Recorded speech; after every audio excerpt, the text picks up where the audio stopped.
Hati. Ya, waktu ke Padang kan juga pernah jumpa dulu acara Hati tahun berapa itu. Oh gitu Nah, ya. masih ada almarhum Profesor Iwan waktu Iwan. itu. Nah, Ya karena singkat aja jadi nggak terlalu ingat ya Pak ya. ya, ya, ya. Iya. Ya. Ya belum inilah, belum kenal dulu. Oke, waktunya udah 9.32. Mungkin saya sebagai moderator dan sebagai pembawa acara, saya ucapkan Assalamualaikum warahmatullahi wabarakatuh kepada Waalaikumsalam yang Waalaikumsalam. terhormat Bapak Kajur kita, Dr. Eng Junaidi, yang telah hadir di acara kuliah umum ini, dan yang terhormat mungkin ada bapak-bapak dosen yang hadir di acara ini, dan terutama mahasiswa teknik sipil, mungkin semua angkatan ini mungkin ada. Alhamdulillah, kita ucapkan bahwa hari ini kita bisa berkumpul di Zoom meeting ini untuk kuliah umum. Dan saya ucapkan terima kasih banyak ini kepada Bapak Dr. Insinyur Yadi Suryadi yang telah menyediakan waktunya untuk kita kuliah umum hari ini. Luar biasa Pak Yadi ini menyediakan waktu di dalam kesibukannya yang juga luar biasa gitu. Saya ucapkan terima kasih banyak bersedia untuk sharing ilmu di sini gitu ya. Mungkin tidak memperpanjang mukadimah, saya berikan kesempatan kepada Bapak Ketua Jurusan kita, Pak Junaidi Dr. Eng, untuk membuka acara kuliah umum kita ini yang berjudul Sustainable Urban Development System, sistem solusi yang baik bagi kondisi drainase Indonesia di masa mendatang. Kita silahkan kepada Bapak Ketua Jurusan kita untuk membuka acara kuliah umum ini. Silakan Pak Kajur. Pak Kajur. Ya, mohon maaf tadi terputus Pak Ahmad Junaidi. Oke. Baik Pak. Silakan Pak Kajur untuk membuka acara ini. Tadi kita sudah sedikit pembukaan secara umum dari saya gitu. Silakan Pak Kajur untuk membuka Baik. acara kuliah. Baik Pak Ahmad Junaidi. Suara saya bisa didengar Pak? Bisa, bisa. Bisa. Ya. Bismillahirrahmanirrahim. Assalamualaikum warahmatullahi wabarakatuh. Waalaikumsalam. Alhamdulillah, alhamdulillahilladzi hadana lihadza wa ma kunna linahtadiya laula an hadanallah. Asyhadu an la ilaha illallah wa la syarikalah wa asyhadu anna Muhammadan abduhu wa rasuluh alladzi la nabiyya ba'dah. Pertama dan utama sekali puji syukur ya kita panjatkan kepada Allah Subhanahu wa taala atas segala rahmat dan nikmatnya pada kita semua. Walaupun dalam kondisi pandemi ya COVID-19 yang penuh keterbatasan ya, kegiatan kita semuanya jadi tidak normal gitu ya. Dalam kondisi new normal seperti ini membuka peluang bagi kita untuk bisa bertemu secara virtual dan tidak membatasi kita untuk melakukan aktivitas kita sehari-hari gitu. Selanjutnya selawat dan salam kita mohonkan kepada Allah Subhanahu wa taala untuk sampaikan kepada junjungan kita Nabi Muhammad sallallahu alaihi wasallam. Allahumma shalli ala Muhammad wa ala Muhammad. Yang sama-sama kita hormati Bapak Dr. Yadi Suryadi sebagai narasumber kita pada pagi hari ini. Terima kasih Bapak atas waktu dan atas waktunya pada pagi hari ini sudah bersedia sebagai narasumber untuk acara kuliah umum kita gitu. Ya. Selanjutnya Pak Ahmad Junaidi, Bapak Ibu dosen yang hadir pada kuliah hari ini serta Bapak Ibu dan adik-adik mahasiswa. Alhamdulillah ya. Ini temanya sangat menarik sekali ya. Kekinian ini Sustainable Urban Drainage System ya, solusi sistem drainase yang akan datang. Ini kalau di bahasa Indonesia kan kira-kira ini sistem drainase perkotaan yang berkelanjutan ya Pak Edi ya. Ya, yang dimana itu ada keseimbangan antara kualitas, kuantitas, ada tentunya proteksi lingkungan ya seperti itu. Jadi mungkin struktur yang akan kita buat itu ya green infrastructure seperti itu ya Pak. Ya, insya Allah nanti Pak Yadi mungkin ada informasi kekinian yang lebih yang selama ini ya kita hanya tahu saja gitu ya, hanya kenal mungkin ya, hanya kenal tapi tidak tahu gitu. Mudah-mudahan nanti apa yang disampaikan oleh Pak Yadi bermanfaat buat kita dan bisa saja nanti itu membuka peluang kerjasama nantinya. Dan mungkin bagi mahasiswa ya S1, S2 atau S3 ada muncul ide gitu. Ya, menjadikan tema untuk tugas akhirnya, ya, tesisnya atau disertasinya. Ya mungkin demikian saja pengantar dari saya. Mungkin pengenalan nanti lebih lanjut oleh Pak Yadi. Terima kasih juga Pak Majunedi sehingga acara ini bisa terlaksana dengan baik, insya Allah nanti sampai selesai dan sukses gitu ya. Kita buka dengan mengucapkan basmalah, Bismillahirrahmanirrahim. Bismillahirrahmanirrahim. Demikian Pak Ahmad Junaidi, terima kasih banyak Bapak Ibu atas kehadirannya. Assalamualaikum warahmatullahi wabarakatuh. Waalaikumsalam warahmatullahi wabarakatuh. Terima kasih kepada Bapak Kajur kita, Dr. Eng Junaidi, yang telah membuka acara kuliah umum kita ini. Mungkin selanjutnya sebelum Bapak Dr. Insinyur Yadi Suryadi MT memberikan kuliah umum, sebelumnya saya akan membacakan sedikit CV dari Bapak Dr. Insinyur Yadi Suryadi MT. Bapak Yadi Suryadi adalah teman saya dulunya waktu kuliah S1 dan S2. Bapak Yadi ini adalah murni produk ITB, Institut Teknologi Bandung, di mana S1 dari ITB tamat tahun 1991, kemudian S2 tamat tahun 1999 di ITB, kebetulan bareng sama saya wisuda S2-nya, satu pembimbing, satu perguruan, ya sama-sama menderita dulu di lab ya. Menderita. Iya, iya. Kemudian S3 di ITB selesaikan tahun 2008.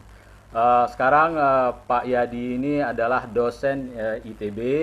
Di samping dosen, beliau ini sudah malang melintang di dunia konsultan, sudah ratusan mungkin proyek yang dikerjakan oleh Bapak Yadi ini bersama almarhum Profesor Iwan Krida. Ya, sudah sekeliling Indonesia lah yang dijelajahi oleh Bapak Yadi ini, termasuk Kota Padang, Sumatera Barat ini sendiri. Kalau nggak salah itu 3 tahun yang lalu melakukan studi untuk proyek pengendalian banjir Batangarau. Saya ingat betul waktu itu. Ya, jadi kita tidak ragukan lagi, kita akan timba ilmu sebanyak-banyaknya dari Pak Yadi ini. Hanya bukan masalah drainase gitu. Pak Yadi ini menghandle mulai dari proyek pembangkit listrik, bendung, irigasi, pelabuhan, sudah banyak yang dikerjakan oleh Bapak Yadi ini di dunia profesional, di dunia konsultan gitu ya. Kemudian Pak Yadi ini juga pernah menjadi ketua PSDA ITB, masalah itu baru berakhir tahun 2017 kemarin gitu ya. Dan beliau juga perintis gitu ya untuk kampus ITB Jatinangor bersama Profesor Dr. Insinyur Indratmo, dulu menggabungkan namanya Universitas Winaya Mukti menjadi di bawah ITB sekarang. Itu adalah jasa beliau, Bapak Yadi ini bersama Profesor Dr. Indratmo Sukirno. Ya, mungkin itu sedikit kurikulum Pak Yadi. Kemudian juga karya ilmiah dan publikasinya juga cukup banyak gitu ya. Saya tidak mungkin sebutkan satu persatu. Kemudian juga sekarang ini Pak Yadi ini posisinya adalah merupakan wakil ketua hati Jawa Barat dan juga merupakan asesor nasional hati gitu ya. Jadi kalau para praktisi di dunia konsultan untuk mengambil sertifikasi dari keahlian di bidang teknik sumber air, ya salah satu asesornya ini adalah Pak Yadi Suryadi. Mungkin tidak memperpanjang waktu lagi, saya silahkan ke Pak Yadi untuk sharing screen-nya. Sebelumnya saya akan pindahkan Pak Yadi jadi co-host ya. Sebentar, saya ya, ya. Bentar,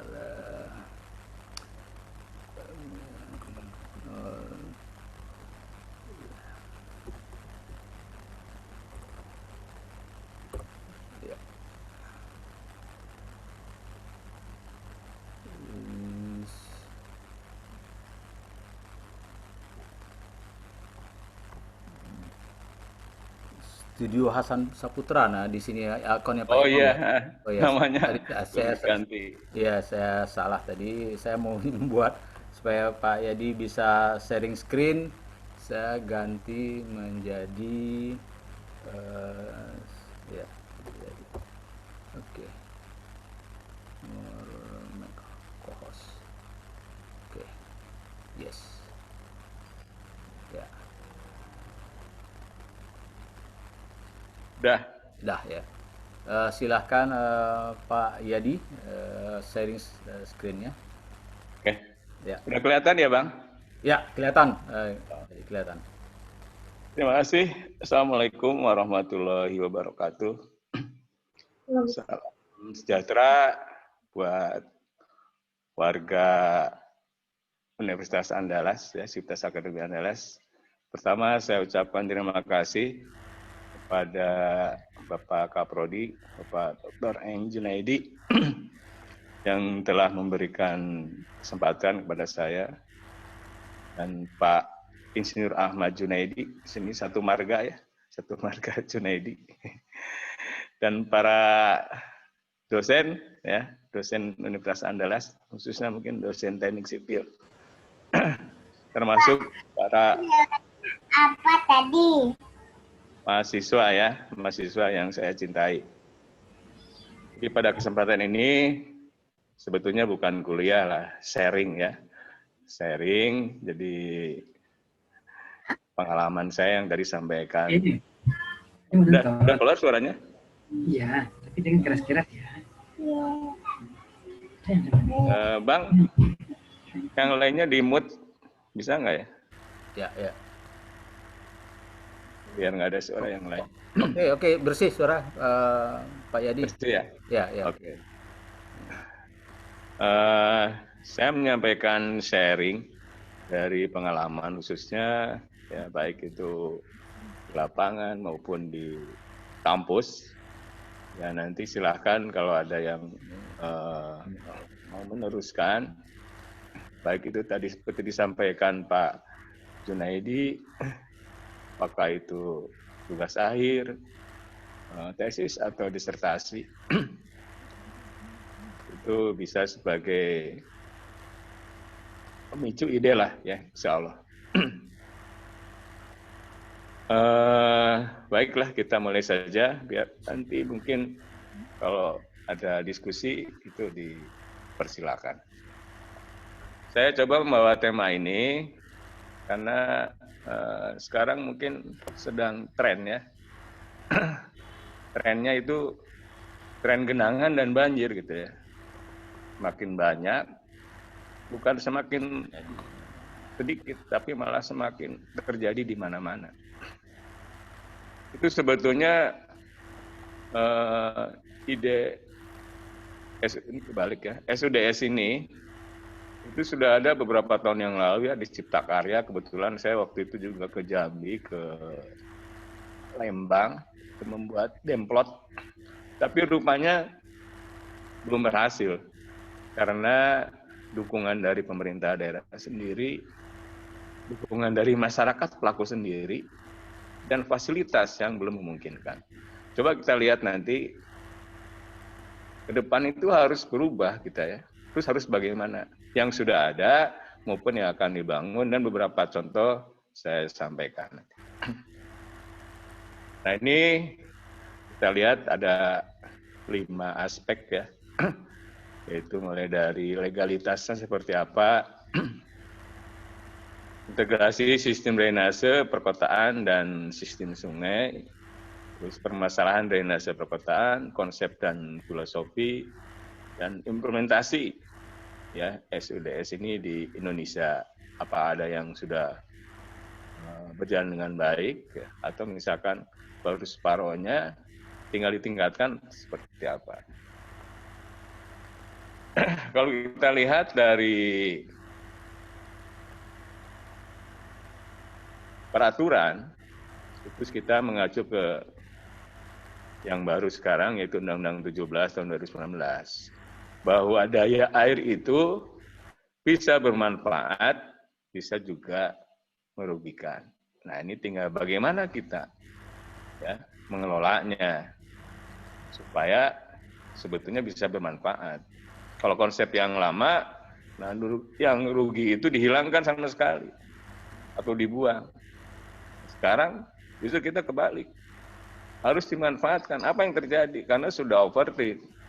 Musim hujan kebanjiran, musim kemarau kekeringan, itu sudah lagu lama ya, setiap tahun berulang, tapi kenapa tidak pernah selesai gitu kan. Nah itulah yang jadi masalah. Terus ada peraturan tentang sungai ya, tahun nomor 38 2011 bahwa sungai itu adalah wadah air ya, baik alami maupun buatan. Tentunya ya, air ini harus baik dari sisi kuantitas maupun kualitasnya. Bukan hanya wadah itu tempat buangan air kotor ya. Nah, ini masih terjadi di kita ya.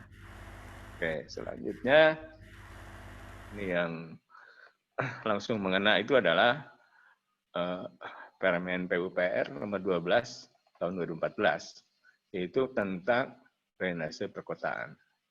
Jadi di sana disebutkan drainase perkotaan itu adalah hanya mengelola mengendalikan air permukaan sehingga tidak mengganggu atau merugikan masyarakat.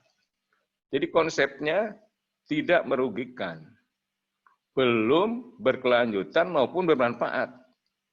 Nah, baru disentuh di sana adalah dikampanyekan drainase ramah lingkungan. Seperti apa? Nah, yang itu yang belum dibahas di peraturan. Makanya kita lihat nanti ya. Jadi mestinya ya, secara konsep itu setiap air yang jatuh ya, itu tidak langsung ke sungai. Ya, jatuh di daerah misalkan pemukiman. Ya ada tampungannya dulu. Ya, ada regulating reservoir sebelumnya. Baik ditampung ya sebagai daerah konservasi ya, ekosistem supaya bisa hidup dengan baik. Jangan langsung dibuang langsung kering. Ada di gedung-gedung. Nah, ini ada beberapa contohnya nanti. Ya ditampung lah di groundwater-nya di situ. Groundwater. Di apa? Bangunan bawahnya. Ya, di basement storage-nya. Dibuatlah tampungan. Ya, ada contohnya nanti. Sudah mulai sekarang itu beberapa gedung, apartemen, hujannya ditampung dari lingkungan tersebut dan dimanfaatkan sebagai suplesi terhadap air PDAM. Ya. Dan beberapa daerah sehingga apa? Sehingga beban sungai ini ya terukur karena di sini ada regulating gitu ya. Masing-masing ditampung dulu. Nah, apabila terjadi misalkan pada debit tertentu yang di luar rencana, ya baru kita membuat semacam floodway. Ya. Seperti di Padang kan. Di Batang apa ya? Yang paling pinggir itu Batang Kuranji ya. Batang Aro. Itu ada floodway terus sampai ke ujung kan. Nah, itu Jakarta juga sama, ada banjir, kanal banjir timur, kanal banjir barat. Itu dibuat semacam itu semuanya karena itu untuk mengantisipasi debit yang di luar rencana kita. Oke. Nah, ini yang di kota Anda ya, di Padang. Itu ada sungai-sungai, nanti di melintang ini ada apa namanya floodway ya. Saya lihat di sana dengan memotong beberapa sungai pada saat banjir, ada bendung ditutup, ada pintu-pintu yang jadi masuk kota Padang tertutup. Nah, ini masuk ke sungai yang pinggir. Di kota-kota lain juga sama, di luar ya, di Bangkok juga sama. Ini ada floodway ya. Nah, itu kadang berusaha bol. Jadi Bangkok juga pernah kebanjiran. Nah, ini saya tahu karena ini waktu itu saya latihan Mike Flood ya di Bangkok. Nah, sekalian ditunjukkan sama pelatihnya, itu sudah diterapkan di kota Bangkok. Nah, selanjutnya beberapa tipe ini juga penting ya, karena kita suka mengabaikan ya saya tuh juga nggak ngerti. Dibuatlah tampungan sungai dengan periode ulang misalkan 25 tahun, tapi tidak dipikirkan sungai-sungai kecilnya. Dibuatlah pintu ditutup semua. Tutup. Pada saat hujan besar, tutup pintunya. Lewat sungai besar ya. Tapi yang di pinggir-pinggirnya ini tidak bisa terbuang. Banjirlah di Jalan ke Merak. Itu ada sungai Ciujung. Ya. Saya ke sana, turun, ya pantas lah. Sungainya kan besar ya, Ciujung tuh. Ngalir ya aman, tapi yang sebelahnya sungai-sungai kecil ditutup. Nah, tidak dilengkapi pompa, lah percuma. Malah banjir situ kemana-mana sampai nutupi jalan tol. Ini pernah terjadi. Dan beberapa kota. Jadi kita harus tahu dulu outletnya dari masing-masing student itu seperti apa.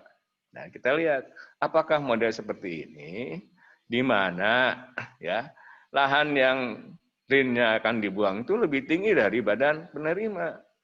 Ya. Nah, ini tadi model tadi, ada kolam detensi dulu. Itu lebih aman. Jadi tampung dulu. Airnya bisa dimanfaatkan untuk kolam, untuk apa ya. Baru dibuang secara gravitasi, ada pintu, ada spillway. Itu ya aman kalau seperti ini. Nah, ini yang paling aman, jadi kan secara gravitasi. Nah, ini yang lainnya, itu yang di mana badan penerima airnya itu lebih tinggi daripada kawasan pertokohannya. Nah, ini bagaimana caranya? Ya beberapa lokasi memang modelnya ini harus model polder. Nah, itu saya tangani di contoh ya, Jababeka. Nah, Jababeka juga sama. Jadi sungai kiri kanannya itu, ya kalau ada yang beli di Jababeka, itu saya tahu. Kiri kanan itu sungai. Nah, kalau misalkan sungainya aman ditanggul. Ya, ditanggul. Tapi dari ujung sampai ujung terus gitu kan. Nah, di sela-selanya itu Jababeka. Begitu sungainya tinggi dari hulu, Jababeka hujan nggak bisa terbuang. Banjirlah di Jababeka. Bagaimana solusinya? Nah, itu saya selesaikan. Mudah-mudahan sekarang udah enggak ya. Kalau misalnya menurut desainnya sudah benar, itu tidak banjir mestinya. Ya, nanti bisa kita lihat Jababeka. Itu yang model seperti ini, ya. Jadi polder. Terus yang antara rendah bisa juga sama. Jadi ini bisa dilengkapi dengan selain pompa juga pintu. Jadi bisa memanfaatkan pada saat badan penerima airnya surut, itu bisa dimanfaatkan dengan pintu. Kalau sama-sama misalkan di sungai tinggi, di sini hujan, ya itu terpaksa pakai pompa. Ya, jadi ini betul-betul harus diperhatikan.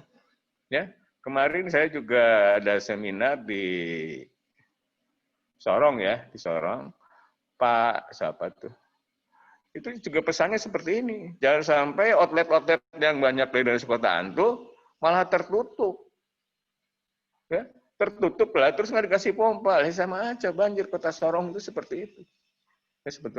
Ya kebetulan saya sedang menangani Kota Sorong juga sekarang ya. Jadi Bang Jun, memang saya dari Sabang sampai Sorong itu sudah ya ditangani. Nah ini tinggal masalahnya implementasinya. Nah itu jadi si law enforcement-nya harus betul-betul ya diterapkan supaya desain itu benar gitu kan. Sudah benar, tapi kalau misalnya separuh-separuh dikerjakannya ya percuma. Ya. Jadi sudah didesainkan tapi tidak dilaksanakan. Oke, lanjut.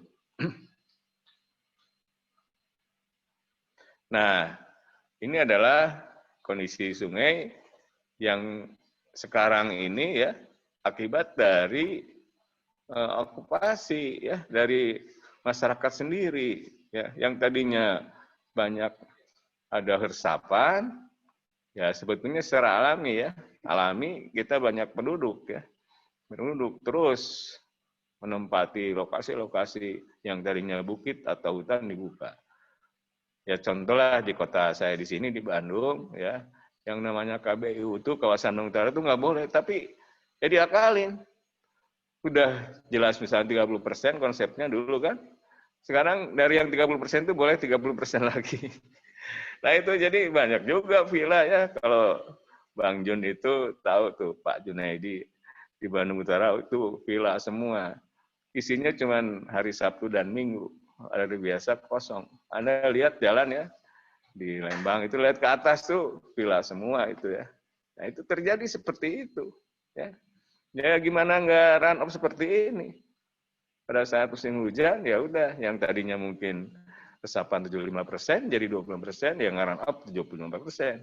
Ya banjirlah di mana-mana. Sama itu. Ya, nanti kita lihat datanya juga ada. Nah, jadi kalau secara hidrograf mungkin ada mahasiswa sudah tahu harusnya seperti ini hidrografnya. Jadi meskipun volumenya relatif sama, tapi kan pelan-pelan. Nah, jadi kapasitas si sungai atau saluran itu mengakomodasi dari beban. Nah, tapi kalau misalkan tiba-tiba terbuka bisa seperti ini, puncak langsung besar ya tidak terkapasitasi, sehingga meluap ya, itu konsepnya. Hidrograf ya, jangan lupa kalau orang air itu harus selalu tahu. Nah, kalau misalkan sudah terjadi seperti itu, ya terjadi bukaan lahan seperti tadi, ini masuk ini. Jadi harus masuk pengolahan banjir terpadu. Jadi integrasi flood management. Di sini harus kita mulai, harus sebelumnya, tapi kan kita selalu telat ya. Ya. Kalau Anda tahu Citarum dari tahun berapa sampai sekarang, ya nggak pernah berhenti banjirnya. Ya, itu siapapun yang nangani, mulai dari Dinas, Balai Besar Wilayah Sungai, JIK, terus Belanda itu apa namanya, apa lupa namanya. Nah itu ya sama aja ya. Karena apa? Nah, di sini land use-nya sudah mulai dibuka oleh masyarakat, terutama bagian hulu. Bukan hutan lagi, tapi adalah hutan sayur ya. Hutan sayur. Jadi repot kan? Nah, repot, jadi run off juga. Jadi harus mulai dikelola dengan baik, termasuk risk manajemennya. Jadi harus terintegrasi. Bagaimana? Ini sulit sekali. Sampai waktu itu Gubernur Jawa Barat pernah bilang, bagaimana nih kalau misalkan hutan itu dibeli saja oleh Pemda, supaya masyarakatnya nggak ada. Pernah juga, ini katanya ya, saya sih nggak tahu data, masyarakat tuh suruh turun. Jadi dikasih dana turun. Tapi habis turun itu terus kemana? Bingung kan? Jadi tidak ada solusi. Ya. Nah, bagaimana kita membuat solusinya? Ya sampai saat ini kalau urusan manusianya belum bisa. Tetap aja ya sampai sekarang ada program yang apa tuh ya, konservasi juga repot itu karena mereka urusannya urusan penghidupan ya. Karena tanahnya subur dan sebagainya. Sehingga ya repot itu.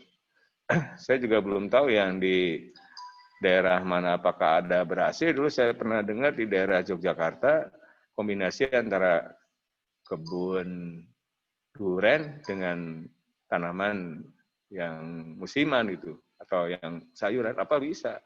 Nah, itu yang jadi masalah. Nah, ini harus mulai ya sekarang di mana-mana juga dikerjakan yang namanya IFM ini. Tapi urusan keberhasilan ya nanti kita lihat. Jadi permasalahannya Indonesia Kota ini adalah itu tadi kan dari alih fungsi lahan. Tadi kan tadinya resapan 75 sekarang jadi 25 sehingga run off. Nah, ini solusi-solusi ini bagaimana nanti? Terus naiknya intensitas hujan. Ini juga ada contohnya nanti di DKI. Sedimentasi tinggi ya di sungai. Nah, kita tuh studi-studi saya nggak tahu di Andalas ya. Sudah banyak nggak studi tentang sedimen? Karena kerepotannya kalau kita hanya berdasarkan teori, tidak terukur kebenarannya. Data-data tentang sedimen itu masih sedikit. Coba ya nanti ditanya Pak Ahmad Junaidi, apakah ada penelitian tentang sedimen ya pada saat hujan, pada saat kemarau, seperti apa rating curve-nya, mungkin bisa dianalisis ya itu untuk disertasi, perubahan masa gunaan dengan muatan sedimen gitu kan. Di sini sendiri susah, repot, apalagi misalkan yang biasa kita menggunakan USLE ya atau MUSLE, itu kalibrasinya di mana? Ya, di lahan itu susah. Saya nanya orang kehutanan juga nggak ada. Ya hanya paling di waduk kan, di waduk di ujung. Nah itu kan. Tapi selama dalam perjalanan itu nggak ada data-data itu. Jadi hanya dihitung kira-kira seperti itu. Nanti di ujung di waduk saja kalau misalkan ada pemeruman, ya itu pas. Tapi sebetulnya kalau dari sisi software ada, bisa pakai Maxi, bisa pakai apa ya? Ada beberapa yang mulai distributed ya. Jadi bisa jenis tanah dan sebagainya itu dimasukkan menjadi terlihat nanti seperti apa masalah sedimennya. Tapi sampai sini masih minim di kita ya. Di ITB sendiri masih minim. Pusat air juga sama. Saya kalau minta data pusat air, ya masih terbatas lah. Apakah misalnya dengan perubahan ini bagaimana sedimennya itu masih terbatas. Disilakan nih salah satu yang perlu dikembangkan itu. Sekarang software sudah mulai banyak tentang sedimen.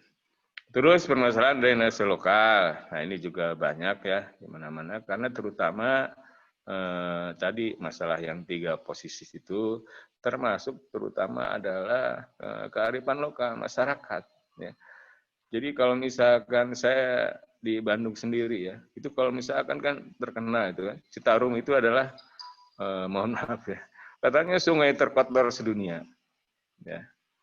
Terus waktu itu Pak Muhammad Hasan waktu jadi kepala balai, mungkin tidak hanya di dunia, mungkin di akhirat nanti sampai ngomong seperti itu. Jadi sampah itu betul-betul ada kasur ya, ada apa. Karena apa? Setelah saya coba di studi juga ya, kebetulan ya ada studi. Ternyata timbulan sampah itu tidak terangkut semuanya. Jadi hanya sekitar 55% yang terangkut waktu itu. Nah terus sisanya kemana? Nah itu dibakar nggak mungkin di kota sebelah udah langsung protes. Ya paling mudah ya dibuang ke sungai dan terbukti itu di sungai sudah di anak-anak sungai pada saat musim hujan ngumpul semua di muara terjadilah penyempitan dan banjir. Selanjutnya kondisi topografi ya daerah-daerah lowland. Nah di Padang saya pikir nggak ada ya daerah bukit semuanya yang ada malah galado apa ya banjir galado itu batu-batu turun. Pengaruh pasang surut juga relatif di Padang tidak, tapi di sini betul ya pasang surut beberapa lokasi itu perlu diperhatikan. Jadi kapan waktu surut itu adalah waktu yang baik untuk misalkan flushing. Nah pasang berarti kapasitas kita drainase harus mampu menampung beban akibat hujan lokal. Nah itu hal semacam itu harus diperhatikan. Lanjut. Nah ini adalah data dari LH tahun 2018 saya masih ingat bahwa di Indonesia itu sering dilanda bencana, di mana 80% diantaranya adalah bencana hidrometeorologi. Artinya apa? Yaitu banjir, kekeringan, banjir bandang, serta tanah longsor. Nah, itu. Terus yang kedua, setiap tahun bencana terus meningkat, ya bukannya turun, perasaan ditangani terus ya. Setiap tahun tuh ribut ya. Nangani banjir baik dari tingkat pusat, provinsi, kabupaten, semua dilibatkan. Tapi nggak selesai-selesai. Kondisi menandakan daerahnya itu sudah banyak yang kritis. Nah, das kita memang banyak yang kritis. Sampai dari 17.000 das, yang menurut KLH ini, itu ada 2.145 yang perlu dipulihkan. Di antaranya 108 dalam posisi kritis. Bayangkan. Saya sendiri ya belum pernah melihat, ya mungkin sekarang-sekarang ya jarang keluar kota, tapi saya belum pernah melihat atau misalkan dipublish juga sungai mana yang tadinya kritis, airnya coklat atau kotor, terus sekarang tiba-tiba jadi airnya bersih bening. Berarti sudah berhasil itu. Ya. Dihutankan kembali, terus ada resapan dan sebagainya, kualitas air dijaga. Kayaknya belum ada ya. Nah ini tugas kita semua ini. Jadi 108 itu tahun 18. Apakah sekarang nambah lagi? Banyak kerjaan kita. 1, 2, 3, mana? Yang ada misalkan perbaikan sempadan Cikapundung di Bandung. Itu kan hanya spot-spot saja untuk wisata. Airnya seperti apa? Coba Anda lihat, airnya masih keruh. Karena di atas juga masih ada buangan dari ternak, sapi, dan sebagainya. Nah itu, ya. Beberapa lokasi juga sama. Hanya sedikit saja lah yang misalkan spot-spot tertentu dibuat semacam waterfront, ya. Tapi airnya belum baik, belum jernih. Ya. Nanti kita lihat seperti apa yang bening. Ya. Dan contohnya, yang ngimpi-ngimpi aja dulu. Yang kedua, itu adalah cuaca ekstrim saat ini. Ya. Kemarin tahun 2020 ya, itu banjir besar di JKI itu bulan Januari. Itu kalau Bapak adik-adik lihat, ya, datanya itu sampai 377 mm per hari. Bayangkan, ini adalah hujan bulanan, ya, yang datang sehari. Ya gimana nggak banjir? Ya hari itu paling 40, ya. Paling kalau di periode ulang itu 80, ya, itu udah 100 tahun. Ini 377 real satu hari. Dan ini kalau menurut mereka itu yang pernah terjadi, belum pernah terjadi sejak dilakukan pengukuran tahun 1866. Berarti sejak tahun 150 tahun yang lalu itu belum pernah ada sebesar ini. Ya ini akibat perubahan iklim sehingga hujan sebesar itu ya sudah, itu di luar kemampuan kita. Banjir ya sudah pasti terjadi. Dan ini mungkin ya karena alami saja. Karena rencana kita paling ya hujan kan 40, 50 periode ulang. Misalkan Jakarta boleh 50 tahun, ya paling 100 mm per hari. Itu kapasitas atau beban yang kita rencanakan. Kalau ini terjadi, ya sudah, ini kita tidak bisa apa-apa. Nah, ini kondisi sekarang seperti itu. Dampak yang terjadi, ini sudah tahu kan kita semua, dampaknya banjir lah di mana-mana. Hal-hal yang rutin seperti ini. Ya. Di tempat saya juga sama, di Padang juga mungkin sama, di Palembang, hampir seluruh Indonesia. Yang kemarin yang parah itu hujan kemarin kan di Sorong. Ya, banjir semua. Nah, ini sedang saya tangani di Kota Sorong ini. Meskipun COVID, saya ngirim orang ke sana ya paksa ya. Itu malah harus bukan rapid lagi, kalau ke Sorong sekarang harus di swab. Nah ini, jadi sungainya sudah tidak mampu karena atasnya sudah mulai banyak kritis ya. Dan direncanakan mau dibuat bendungan katanya di Blunya. Kalau dibuat di bendungan, insya Allah nanti relatif asal volumenya cukup menampung beban banjir ya bisa tertangani. Sebetulnya yang paling bisa dimengerti itu memang dibuat bendungan, ya. Tapi kapasitasnya harus memadai. Kalau bendungan-bendungan ya tidak cukup juga ya sama aja bisa banjir. Sesuai dengan maksudnya berapa sih periode ulang yang direncanakan? Apa 100 tahun gitu kan. Nah, Citarum yang tadi saya sampaikan dari dulu banjir terus sampai sekarang. Ya, karena tidak bisa dibuat bendungan di hulunya. Tidak ada. Malah di hilirnya yang ada bendungan. Jadi ya solusinya malah membuat terowongan di hilir dan sebagainya. Ya kita bayangkan saja, apakah yang dikerjakan di hilir itu akan mempengaruhi banjir yang terjadi? Logikanya di mana coba? Beban yang datang, ya, nanti ditangani di hilir. Nah ini buat bapak-bapak dosen ya, kan bingung saya juga kan. Ya mestinya dari hulunya ya ditahan supaya air yang mengalir sesuai dengan kapasitas sungainya. Bebannya sesuai kapasitas sungainya. Bukan malah sudah terjadi banjir ditangani di hilir. Ya paling hanya mempercepat ya, mempercepat surut gitu ya mungkin lah ya. Tapi apakah signifikan atau tidak? Itulah. Jadi kalau menangani ya mestinya logikanya harus pas dulu. Oke, kita lanjut ya. Nah, sekarang kita lihat secara tidak hanya kuantitatif, tapi kualitatif. Ya, ini terjadi ini. Ini saya baru-baru ini ngambil di beberapa kota, ya, sampah di pinggiran sungai seperti ini. Nomor 1. Bagaimana sampah sebagai sumber air yang mestinya dimanfaatkan untuk berbagai kepentingan malah seperti ini kualitasnya, ya, menjijikan. Masyarakat juga mencuci di sungai seperti dibuang langsung. Limbah pabrik dibuang ke sungai, saluran pembuang dari kamar mandi langsung dibuang ke sungai, MCK ada di sungai. Aduh, ini binatang juga ternak di sungai. Ini bagaimana coba? Padahal fitrahnya sungai ini adalah sumber air untuk kehidupan. Ya, ini harus mulai kita sekarang. Kapan lagi? Nanti anak cucu kita kebagian air seperti apa? Ya, yang teman saya dari UGM itu Pak Agus Mariono yang giat-giatnya itu beliau juga minta ke saya, Pak Edi tolong Bandung. Lah itu Bandung itu rada repot. Beliau kan betul-betul total Sabtu Minggu. Kalau orang Bandung Sabtu Minggu jalan-jalan, dosen-dosennya, waduh ini refreshing kalau suruh ke sungai kayaknya repot. Saya sudah ngomong juga, Pak Endatno diajak tuh Pak Agus, teman-teman, wah susah. Jadi bagus dulu lah, ya, mungkin nanti belum saatnya. Ya, itu ya, mungkin kalau di Padang silahkan, ya seperti yang disampaikan Pak Agus tuh, ada sekolah sungai dan sebagainya.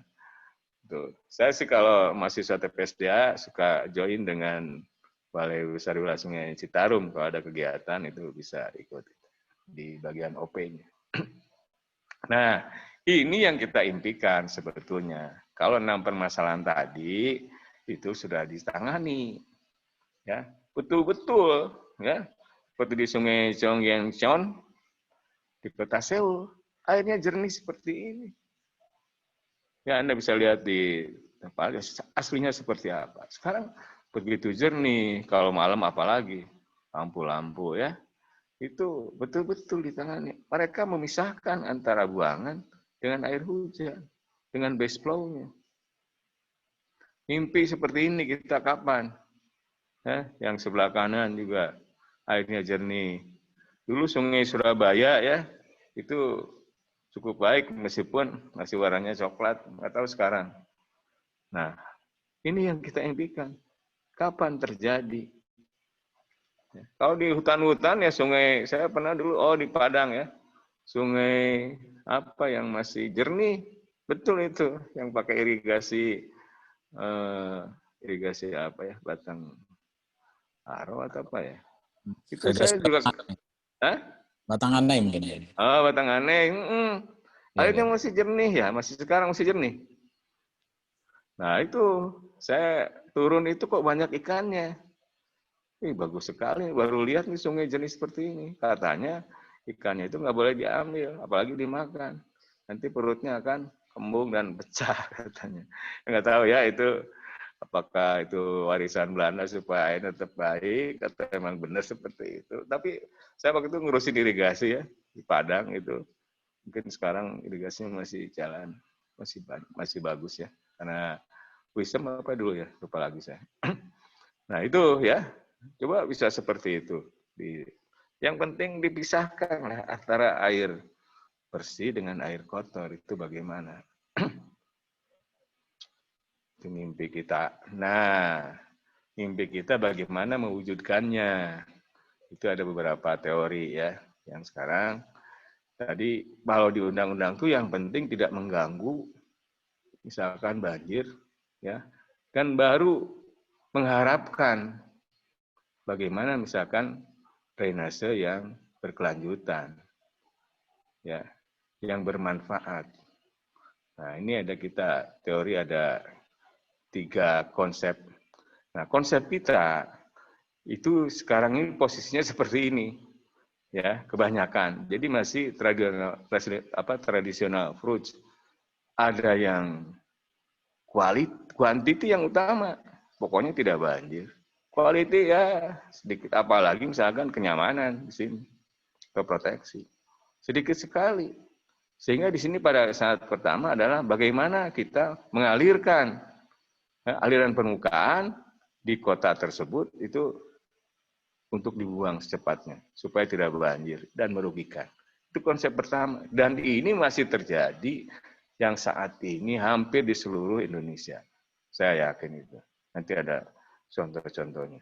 Jadi ya kualitas perlu. Jakarta yang sekarang kerepotan mau bikin WLP, kebetulan saya juga terlibat WLP, waduk lepas pantai, ya. Itu kan yang jadi masalah apa? Airnya yang masuk di 13 sungai itu seperti apa kualitasnya?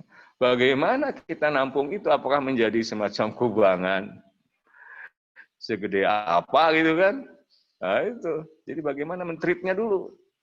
Ya, padahal sudah sangat diperlukan bahwa air di Jakarta itu perlunya sampai 60 apa ya ke depannya itu. Sekarang baru sekitar 20-an atau 20-an lah meter kubik per detik. Jadi perlu banyak. Makanya mau dibuat semacam giant seawall ya yang diusulkan Belanda dan sebagainya. Ya masih dalam tahap bukan studi lagi, pra-studi ya. Semuanya dilihat kemana-mana, dilihat ke Belanda. Tapi fungsinya lain. Dilihat ke Korea juga lain, tidak fungsi maupun juga di kita petani nelayan biasa, terus kualitas airnya dan banyak sekali trouble-nya. Saya kebetulan waktu itu juga studi banding ke daerah Timur Tengah tapi ya ke apa namanya Abu Dhabi.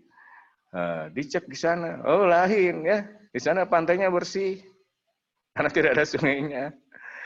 Ya bukan perahu-perahu kotor seperti kita. Jadi ceritanya lain, memang terlalu ekstrim, saya studinya salah. Tapi teman-teman ada yang ke Belanda, ke Korea, di Korea juga terjadi ada yang gagal dan sebagainya.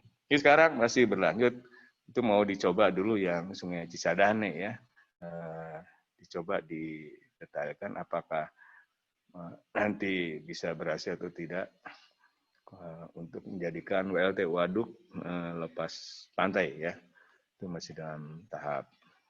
Insya Allah nanti bisa sharing-sharing karena saya ikut terlibat di situ. Nah ini yang pertama. Yang kedua, nah ini sudah mulai mungkin ya beberapa lokasi yang menggabungkan ketiga parameter yaitu quality dan amenity maupun biodiversity. Ya, jadi di sini adalah memperhatikan yaitu kualitas, kuantitas dan kenyamanan lingkungan itu sudah sama porsinya. Jadi secara filosofi adalah meniru kondisi drainase alam. Ya. Tapi ini juga masih separuh, ya, masih setengah. Ya, masih setengahnya, bukan yang sempurna ya, sempurna. Nah, yang sempurna ini yang terakhir. Nah, ini yang kita harapkan ke depannya. Jadi ada 4 itu sudah dipisah. Jadi ada water quality, ada water quantity, ada amenity, ada biodiversity. Jadi di sini misalkan kontrol quantity itu run off betul-betul ya. Tadi di study, diatur termasuk masalah flood risk-nya, terus maintenance-nya dan sebagainya. Untuk polusi polutannya dicek. Jadi tidak boleh sembarangan ada polutan masuk ke dalam sungai. Mungkin ada semacam komunal apa namanya IPAL dan sebagainya sebelum masuk ke sungai. Dan kita menciptakan daerah-daerah nyaman untuk orang maupun secara alami, mungkin ekosistem. Nah ini yang kita harapkan. Ya, kita harapkan seperti ini drainase. Nah yang ada seperti apa? Nanti kita rubah. Ya kita usulkan ada beberapa contoh. Ini yang penting. Jadi semua aspek di sini sudah ditangani. Ya. Anda silakan mulai dari nanti mungkin Pak Junaidi, Pak Ahmad Junaidi dan kawan-kawan di kampus itu bisa di kampus ya. Kebetulan kita di kampus di ITB sudah mulai diterapkan dan saya insya Allah selalu terlibat dalam hal menangani masalah drainase maupun kebutuhan air. Termasuk yang sekarang yang sedang direncanakan di Cirebon, kampus Cirebon. Nah, sistem drainase berkelanjutan peningkatan dari pendekatan tradisional. Jadi tahap 1 yang tadi, yang masih quantity yang penting, ini sudah gabung. Yang ketiga ini yang sudah berkelanjutan dan bermanfaat. Ini. Di prinsipnya apa nih? Nah ini kan ada beberapa poin di sini. Jadi sistem diupayakan drainase alami dan seterusnya ya. Ini harus ada infiltrasinya, menyaring polutan seperti tadi lah, seperti tadi. Nah komponen utamanya ini tadi ada pengendalian hujan sebagai sumber drainase. Jadi hujan di atas tuh mulai di manage ya, diatur. Mungkin mulai dari green roof-nya tampung dulu. Terus di rainwater harvesting, tampung di tank. Ya, talang disatuin masuk ke sini. Nah, termasuk masalah perkerasan itu bisa pakai paving block atau grass block dan sebagainya untuk diresapkan.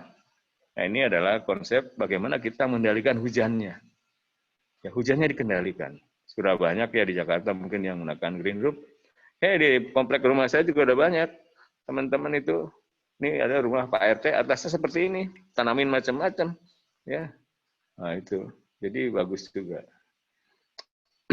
Nah, ini yang poin 4, misalnya kolam retensi. Nah, ini beberapa kita seperti ya saya sampaikan tadi. Kalau misalkan di hulu biasanya adalah kolam retensi. Itu adalah untuk meresapkan air, mengurangi debit yang mengalir ke hilir. Tapi ada juga yang di hilir, yaitu kolam detensi. Yaitu menurunkan muka air di sana, jadi secara gravitasi, lahan yang ada di hulunya bisa turun ke kolam detensi. Itu yang tadi saya sampaikan di Jababeka. Saya membuat kolam detensi di hilirnya. Jadi muka air di sana harus turun lebih rendah daripada sistem drainase di Jababeka. Nanti dipompa ke sungai, karena sungainya ada di atas. Nah, mestinya kalau itu berjalan, tidak akan banjir. Ya, itu Jababeka itu yang punyanya ternyata orang Singapura ya, saya pikir orang Indonesia. Bosnya itu orang Singapura, saya ketemu waktu itu. Ini rumah-rumah yang harganya paling murah 3 miliar tuh banyak orang ekspatriat ya, bukan orang kita. Di sana dekat Jakarta. Nah, termasuk pengelolaan lowland. Nah, ini salah satunya juga konsep yang akan dikembangkan nanti dalam rangka WLP. Jadi harus ada lowland-nya juga, atau misalkan wetland ya, untuk menyaring sedimen. Nah, kalau misalnya sudah ada ya ditampung lah, dibiarkan sebagai penyaring ini. Daerah-daerah lowland ini jangan malah dibangun seperti di Bandung. Lowland malah dibangun. Nah, kan lucu ya. Ini sekedar pengetahuan aja di Citarum itu kalau 660 itu sudah banjir. Atau 660 atau 659 Lepasi. Itu banjir. Banjirnya itu adalah backwater kadang. Karena banyak lahan di Dayakolot atau di Balena yang lahannya 657. Jadi tidak bisa masuk atau malah backwater dari Citarum. Mereka ngimpi apa ujuk-ujuk kok ada air datang malam-malam gitu kan. Nah, itu yang terjadi. Jadi harusnya daerah Bandung Selatan itu dibuat polder. Dibuat kolam. Jadi sudah ada sekarang, sudah mulai, nanti kita lihat ya. Nah, tinggal bagaimana penanganan selanjutnya, karena belum selesai. Nah, ini komponen usaha drainase berkelanjutan, ada tadi ya, yang terakhir adalah operasional dan pemeliharaan. Ini yang kita sering mengabaikan. Malah kita buat orang-orang nyapu dibuang ke sini ya, di jalan tuh. Nah, ini yang jadi masalah. Jadi kalau di jalan, saya dulu juga sebagai penasihat Kota Bandung ya, dengan Pak Indratmo, tapi karena implementasinya tidak berjalan seperti di Surabaya, jadi lama-lama juga saya mundur sendiri gitu kan. Desain udah banyak tapi tidak dilaksanakan atau kesulitan mungkin bagaimana saya juga nggak tahu. Anda jalan-jalan ke Bandung, coba lihat Cikapundu. Ya, itu mau dibuang kemana? Mau diperbesar kemana? Semuanya sudah berupa tutupan lahan. Ya. Yang ada itu sisanya ya tinggal makam itu dan lapangan udara. Jadi ya kalau banjir ya itulah resikonya yang terjadi. Nah, jadi harus mulai kita berpikir bagaimana itu. Tapi karena ya decision maker-nya mungkin kurang begitu paham ya, jadi ya kita ya sudahlah, biarkan saja. Padahal orang Bandung katanya banyak orang ahlinya, tapi kok banjir juga ya, karena itu tadi yang terjadi seperti itu. Nah, sekarang kita implementasi ya. Ini beberapa contoh. Ini contoh yang direncanakan, tapi ini adalah dari referensi. Jadi hujan yang jatuh di sini ditampung, ya, ditampung ada semacam lagun atau kolam, ya, kolam detensi kalau gitu di sini kan, tampung. Nah nanti di sini ada semacam IPA terus yang mengalirkan lagi sebagai air yang dimanfaatkan. Tapi ingat, ini ya kalau bisa jangan air MC, ya apalagi K. Jadi kalau MCK itu mestinya dibuat septic tank. Ini adalah air untuk hujan.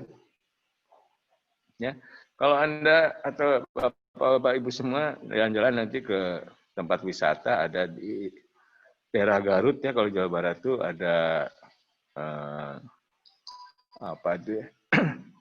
kolam yang rumah-rumahnya itu di sungai gitu kan. Nah, di sana. Jadi airnya itu bersih. Ya, mereka menerapkan betul-betul eco-drain. Ternyata meskipun rumah di pinggir sungai, itu pasang septic tank. Ya, tidak sembarangan dibuang ke situ. Jadi airnya bersih. Nah, jadi hanya air hujan dan base flow yang masuk ke situ. Nah, kita harus, itu kalau swasta kan bisa ternyata ya. Dengan kita bayar sehari 2 juta dan sebagainya, ternyata bisa. Itu nikmat sekali. Ya. Oke, kita lanjut. Ini model seperti ini. Jadi zero data aki juga mungkin bisa tercapai. Jadi kalau ini dibangun, tidak mempengaruhi juga sungai atau menambah debit di sungai. Sehingga tidak terjadi banjir. Tetap seperti semula. Nah, ini contoh TA gabungan mahasiswa. Nah, kalau mahasiswa sipil di kami, sipil ya, bukan TPSDA. Sipil itu TA-nya grup. Kecuali yang fast track. Kalau yang biasa-biasa grup, biasanya satu grup 4 orang. Nah, itu yang ditanganinya adalah gedungnya, jalan, geoteknik, dan sumber daya airnya. Nah, saya biasa ya tetap sesuai dengan bidang saya, yaitu bagian SDA-nya. Ini ada semacam lingkungan apartemen. Ya. Lingkungan apartemen, ya mahasiswa suruh merencanakan sistem drainase semuanya di sini. Sampai ya, sebentar ya. Ada gatang ya tenggorokan. Maaf.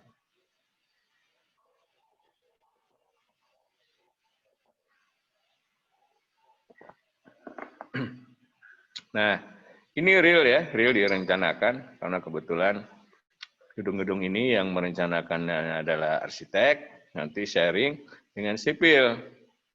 Nah, nanti dihitung yang bagian geoteknik, dukung tanahnya ngecek dan pondasi. Yang struktur ngitung gedung-gedungnya, nah jalan biasanya agak kurang. Yang air drainasenya. Nah, drainasenya adalah saya selalu bikin konsep zero data queue. Jadi semua air yang ada di kawasan ini harus dimanfaatkan. Sehingga mereka merencanakan mulai dari hujan, sistem perpipaannya, sama water tank-nya itu ya ada di basement. Water tank seperti apa dan berapa kontribusinya terhadap penggunaan air di situ. Sehingga kalau kita lihat di sini ya tergantung hujan lokasinya dan di luas wilayahnya. Ini kebetulan nggak terlalu besar ya. Ini dia memberikan kontribusi kurang lebih sekitar 20% air hujan itu mengurangi suplai PDAM. Nah, ini kan lumayan ya. Jadi sekarang harus mulai dan tidak menimbulkan banjir di sekitarnya. Tidak memberikan debit yang baru. Ceknya bagaimana? Cek nanti pada saat sebelum ada dan setelah dibangun berapa aki di outlet. Yang penting lebih kecil, berarti zero data aki setelah dibangun. Malah saya upayakan supaya betul-betul air itu masuk semua. Nanti dimanfaatkan. Ya, ini contoh tugas akhir ya. Ini sampai masuk ke pipa-pipanya, pipa di hotelnya juga mereka hitung, pompa juga masuk berapa yang ada di atas dan sebagainya. Ini untuk drainasenya. Nah, ini di kampus ITB, tadi Bang Jun menyampaikan juga, kebetulan memang saya dulu sama Pak Indatmo dan kawan-kawan yang merencanakan ada bendung atau embung 1 ya. Sekarang tuh istilahnya kalau buatan tuh embung, kalau situ itu yang alami ya. Nah, kebetulan kemarin saya juga membuat pedoman tapi belum di SK-kan mungkin ya sama Kementerian PUPR-nya. Itu pedoman perencanaan embung ya dan sebagainya. Jadi semua yang di bawah bendungan itu ada tata cara merencanakannya. Nah ini ya kampus Jatinangor itu adalah menampung di sini kurang lebih 1 hektar antara 20 sampai 30 ribu. Tapi ada inflow antara 10 sampai 15 lah liter per detik. Nah, terus di hilirnya juga dibuat ini tampungan untuk kawasan drainase di sini. Kalau ini ada relatif mata air, ya karena catchment-nya itu kecil, cuma 1 kilometer saja persegi. Nah, tapi ini adalah tampungan dari seluruh kawasan di sini. Nah, kedua ini adalah dimanfaatkan untuk kepentingan kampus. Ya, kebetulan Cipta Karya itu mendukung ya waktu itu. Jadi di sini ada pipanya. Misalnya pengelolaan air bersih. Ngambil dari sini, nah ini ada pipanya nih sebetulnya ke sini. Terus di sana pipa. Dan itu dimanfaatkan untuk kampus asrama. Ada 4 asrama kalau misalnya di sana. Ya alhamdulillah, sekarang tercukupi. Nah sekarang juga yang kampus Cirebon ya, sedang dibangun, akan dibuat juga semacam 2 embung di sana. Pokoknya air yang ada, terutama dari hujan itu kita manfaatkan sebaik mungkin. Ya. Terus, nah ini yang embung 2-nya, ya embung 1, embung 2, embung 1 dulu saya yang mendesain, embung 2 sebetulnya bukan ini kalau saya dulu bukan seperti ada fontennya, ya. Ini di gantian lah sama Pak Dance kawan saya jadi seperti ini mungkin. Jadi alhamdulillah sampai sekarang itu sangat bermanfaat. Yang dulu daerah hilir ini istilahnya desa saya selalu kebanjiran. Sekarang tidak karena tereduksi di sini. Ya, hidrografnya sudah ditampung di sini. Nah, ada aliran ke sini aja dibuang, sisanya ke sana ke warga untuk ya kepentingan mungkin sawah dan sebagainya. Ya, mereka ini jadi kerjasama yang sangat baik ya, kampus kontribusi terhadap masyarakat sekitar. Nah ini yang lebih besar lagi. Kalau Anda kan dekat di sana sebetulnya ya, kawan-kawan dosen, mahasiswa, jalan-jalan ke Batam ya, di situ ada perusahaan air minumnya, itu baik sekali, itu yang terbaik se-Indonesia. Apa sih namanya, lupa lagi, ATS, TSP apa ya, ini gedungnya. Jadi mereka itu adalah, ini yang baru jadi ya kemarin, saya juga, ini anak-anak S2 MPSDA ya, saya ajak ke sana, beberapa hari di Batam, muter-muter, terakhirnya silakan jalan-jalan ke Singapura ya, itu. Itu di Saigong ya, Saigong. Jadi betul-betul si sungai ini ditutup, ya, ditutup di muaranya. Nah, beberapa 2-3 bulan katanya, ini flushing terus. Air payonya yang bekas tadinya asin kan, payo, flushing terus, itu setelah 2-3 bulan nanti jadi tawar semua. Ini betul-betul dimanfaatkan untuk PDAM ini. Ya, jadi kata orang ATS ini, ATB ya, ATB kalau nggak salah, itu tidak boleh ada air yang netes di Pulau Batam keluar. Semua harus dijaga, nanti semuanya akan semacam itu. Ya, karena begitu pentingnya air di Batam dan pengelolaannya sangat profesional ya. Itu betul-betul hebat. Itu ATB ini. Coba kalau Anda yang belum pernah sekali-kali, dan mereka sudah memakai bot ini semacam ini untuk memantau sistem semua yang ada di Pulau Batam. Jadi kalau ada yang macet, oh daerah sini langsung. Cuman masih belum otomatis, nyuruh orang ke sana cek. Mungkin tekanan terlalu tinggi dan sebagainya dicek. Jadi betul-betul layanannya baik, meskipun harganya mungkin nggak tidak murah ya atau cukuplah untuk orang Batam, tapi mereka pelayanannya profesional. Nah, itu diharapkan mungkin di semua kota bisa seperti itu. Ya. Itu yang Kota Batam. Nah, ini yang contoh yang tadi sampaikan di Balai Endah. Nah, Balai Endah itu, ini BWS pusat sudah membangun kolam Ciuntung. Intinya untuk daerah sini ini saya sampaikan, ini itu elevasinya banyak yang rendah, terutama daerah sini. Itu 657. Jadi hujan seperti apapun di sini pasti tergenang. Jadi ya sudah, jangan mimpi ya, itu hilang. Karena Citarum ini 659 biasanya hujan 2 tahunan juga. Ya di sini pasti ada backwater. Nah nanti ini akan ditangguh semua sampai elevasi yang memungkinkan, tidak terjadi backwater, ada pintu, atau dibuat polder semacam ini, pompa sini. Ini sudah ada. Cuma sistem drainasenya yang belum ada. Apalagi yang model SUDS ya, yang mau berkelanjutan. Kalau Bapak Ibu lihat ya, ini airnya ya Allah ya, sudah bau hitam juga. Jadi konsep pertama memang menghilangkan banjirnya dulu. Nah setelah itu nanti bagaimana kita memikirkan kualitas air, bagaimana perilaku masyarakat dan seterusnya. Sekarang banyak jalan-jalan ini memang nggak ada drainasenya, itu lucunya itu. Ya gimana nggak banjir? Udah elevasinya rendah, drainase nggak ada. Tapi baru dibuat nih, ini kolamnya ada pompa, yang nggak terlalu lama lah. Tapi daerah sini masih belum, karena terlalu rendah 657. Nah, nanti akan ada polder di sini. Nah, ini bekas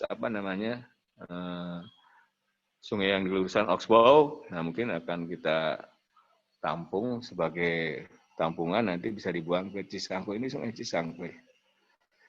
Nah, saya sedang kerjasama sebenarnya dengan kabupaten, karena ini kewenangan kabupaten ini kita desainkan. Nah, bagaimana implementasinya juga bertahap. Nanti larinya ke SUDS juga. Cuman kemarin keburu COVID, jadi berhenti dulu. Insya Allah ya, kalau saya masih ada umur, kebetulan kabitnya itu adik kelas saya, jadi dia minta saran bagaimana kita mengembangkan drainase yang baik di kawasan ini. Nah itu adalah, jadi tinggal yang penting oke lah, sekarang yang tahap 1 dulu. Nanti tahap 2, nanti semua ditingkatkan. Nah ini yang kota-kota besar juga Pontianak. Pontianak juga sama seperti ini. Ya. Jadi Pontianak itu kalau pasang banjir semua. Ya, karena kebanjiran. Nah, kita buat desainnya. Ya, ini tinggikan, dikasih parapet, nah semacam ini ya. Ada tanggul. Nah, di sini harus ada kolam-kolam detensi untuk menampung dulu air di sini baru dipompa. Nah, kalau di sinilah bolehlah ini ya. Nah, ini ditinggikan. Nanti di tiap ujung-ujung ini harus ada pompa. Minimal mobile pompa. Syukur-syukur nanti kalau SUDS, ini tidak boleh dicampur. Air kotor sama air yang dari sungai. Ya, mereka itu ya kalau pas-pasang, MCK di situ. Repot kan? Terutama ya masyarakat-masyarakat yang biasa. Pas surut enggak, ya akhirnya sangat kotor. Pompa tidak mampu ya. Jadi ini sudah berulang-ulang saya desainkan, mau dibuat dulu tuh Otoringkana, konsepnya juga salah. Jadi mau buat Otoringkana dari sini nih, dari sini ke bawah ya. Balik lagi ke sini lah, beda energinya cuma 5-10 cm, ya nggak percuma ya. Tidak akan, harusnya kalau Otoringkana ya dia langsung dibuang ke laut juga yang lebih rendah. Nah itulah yang terjadi, sehingga nggak jadi Otoringkananya. Sudah diulang, disudi berulang-ulang. Nah konsepnya jadi saluran ini seperti ini. Nah tinggal selanjutnya apa? Masalah pompa dan kolam di tiap-tiap ujung atau salurannya jadi longsorid. Kita hitung kapasitas hujannya berapa lokalnya. Jadilah longsorid. Kalau di sini pas tinggi, karena ini tiap hari tingginya. Ya, nanti kalau pas hujan supaya tidak banjir dikasih pompa dibuang ke sini. Ini sudah seperti itu. Nah, jadi kesimpulannya ya, berhubung waktu ini pasca ini dengan tanya jawab. Di permasalahan pengelolaan banjir dan drainase merupakan tantangan ke depan. Kita sudah melihat tadi berbagai contoh, ya seperti itu adanya. Ya. Jadi tinggal disempurnakan sehingga yang merupakan tadinya berupa bencana kita rubah menjadi berkah. Ya, komponen utama SUDES adalah sangat bervariatif, tergantung pada lokasi, sehingga SUDES merupakan sistem yang bersifat fleksibel, kan? Ya, silakan aja sesuai dengan kondisinya. Yang penting tadi beberapa prinsipnya digunakan. Implementasi di Indonesia masih memfokuskan kepada pengelolaan kuantitatif, sedangkan kualitatifnya sebagian besar belum tersentuh, apalagi kenyamanan serta keanekaragaman hayati. SUDES akan tercapai jika stakeholder yang terkait berkoordinasi. Nah ini yang kadang repot kita kan. Saya pernah tahu waktu itu di Palembang apa Padang? Oh Palembang ya. Palembang waktu itu termasuk bagus itu drainasenya, ada pompa dari tersier ke sekunder ke primer ya di jalan-jalan itu. Karena waktu itu kepala dinasnya atau wali kotanya alumni FSDA ya, jadi paham betul. Saya juga mengharapkan kota-kota besar itu nanti wali kotanya dari orang-orang sipil ya yang paham tentang jadi nggak ada banjir nanti ya. Bandung belum ya, Bandung juga dari arsitek, jadi di mana-mana dibangun taman-taman ya, ada taman Jomblo dan sebagainya, malah bukan beresin drainase. Kalau orang SDA mungkin kalau saya jadi wali kota ngurusinnya drainase, bukan taman Jomblo. Terus, nah itu law enforcement ya juga sangat dibutuhkan. Anda lihat di gambar situ, ini adalah di Belanda ya, teman-teman mungkin Bang Jun ya, itu bisa seperti ini. Karena di Bandung Selatan kemarin angkatan 79 membuat seperti ini, ya. Tapi nggak tahu kemana modalnya, nggak ada mungkin, jadi belum ada lanjutannya. Waktu itu juga saya ikut sebagai FS-nya, itu bagaimana mengembangkan Bandung Selatan yang sering banjir akan dibuat semacam piton seperti yang di Belanda. Nah itu kira-kira yang bisa saya sampaikan, mudah-mudahan ini bermanfaat ya. Jadi semacam trigger lah, bagaimana kita bisa mengembangkan di masing-masing. Saya juga sedang berusaha mengimplementasikan ya, baik di kabupaten, khususnya yang saya kenal karena kebetulan adik kelas, jadi saya bawa di kampus sendiri, ya kebetulan yang Cirebon sekarang kembangkan. Kalau yang di kampus Ganesha memang sudah susah kan, nggak mungkin bikin kolam lagi. Di Jatinangor kan sudah dibangun. Di ITERA ya, dulu juga saya ngajar di ITERA itu ada kolam-kolam juga ya, itu konsepnya sudah baik ya, tinggal diterapkan nanti di kampus-kampus lain supaya kita bisa merubah tadi yang tadinya bencana menjadi berkah, itu dengan konsep SUDES. Terima kasih. Monggo saya kembalikan dulu ke moderator. Assalamualaikum warahmatullahi wabarakatuh. Waalaikumsalam warahmatullahi wabarakatuh. Luar biasa Pak Iyadi, waktunya betul-betul pas dan materi yang diberikan oleh Pak Iyadi ini secara menyeluruh tercakup dari aspek yang di hulu sampai di hilir. Tadi di awal dielaborasi masalah water body-nya, jadi badan air penerima di sungainya, kemudian di akhir diberikan dengan contoh-contoh kasus yang luar biasa di dalam penerapan SUDES. Tadi juga dilihatkan penerapan drainase berkelanjutan atau drainase ramah lingkungan di kampus ITB, di kampus Jatinangor, kemudian di Universitas Cirebon, kemudian juga tadi kita lihat di Batam gitu ya, luar biasa gitu ya. Kita berikan aplaus dulu kepada Pak Yadi yang telah memberikan pemaparan materinya yang lengkap dan menyeluruh. Kemudian selanjutnya kita buka sesi tanya jawab. Kami persilahkan kepada adik-adik. Tadi saya juga melihat ada Pak Ardinis Arbain di awal tadi saya lihat minta ada Pak Darwizal. Pak Ardinis, Assalamualaikum Pak Ardinis. Ini senior kita juga. Kami persilahkan sesi tanya jawab ini kepada adik-adik semua, atau kemudian ada juga mungkin daripada Bapak dosen yang saya tanya dulu Pak Jun. Ya oke Pak Ardinis ya, silakan Pak Ardinis. Oke, baik, langsung ya Pak Jun. Ya langsung saja Pak Ardinis ke Pak Jun. Assalamualaikum warahmatullahi wabarakatuh. Waalaikumsalam warahmatullahi wabarakatuh. Mas Yadi, terima kasih Mas Yadi. Jadi ini amat relevan dengan apa yang hari ini kita lakukan. Kami sedang menyusun yang namanya kajian lingkungan hidup strategis. Dan salah satu persoalan-persoalan yang muncul di banyak perkotaan di Sumatera Barat itu adalah memang terjadinya genangan air. Kami tidak menyebutnya dengan banjir, tapi genangan air.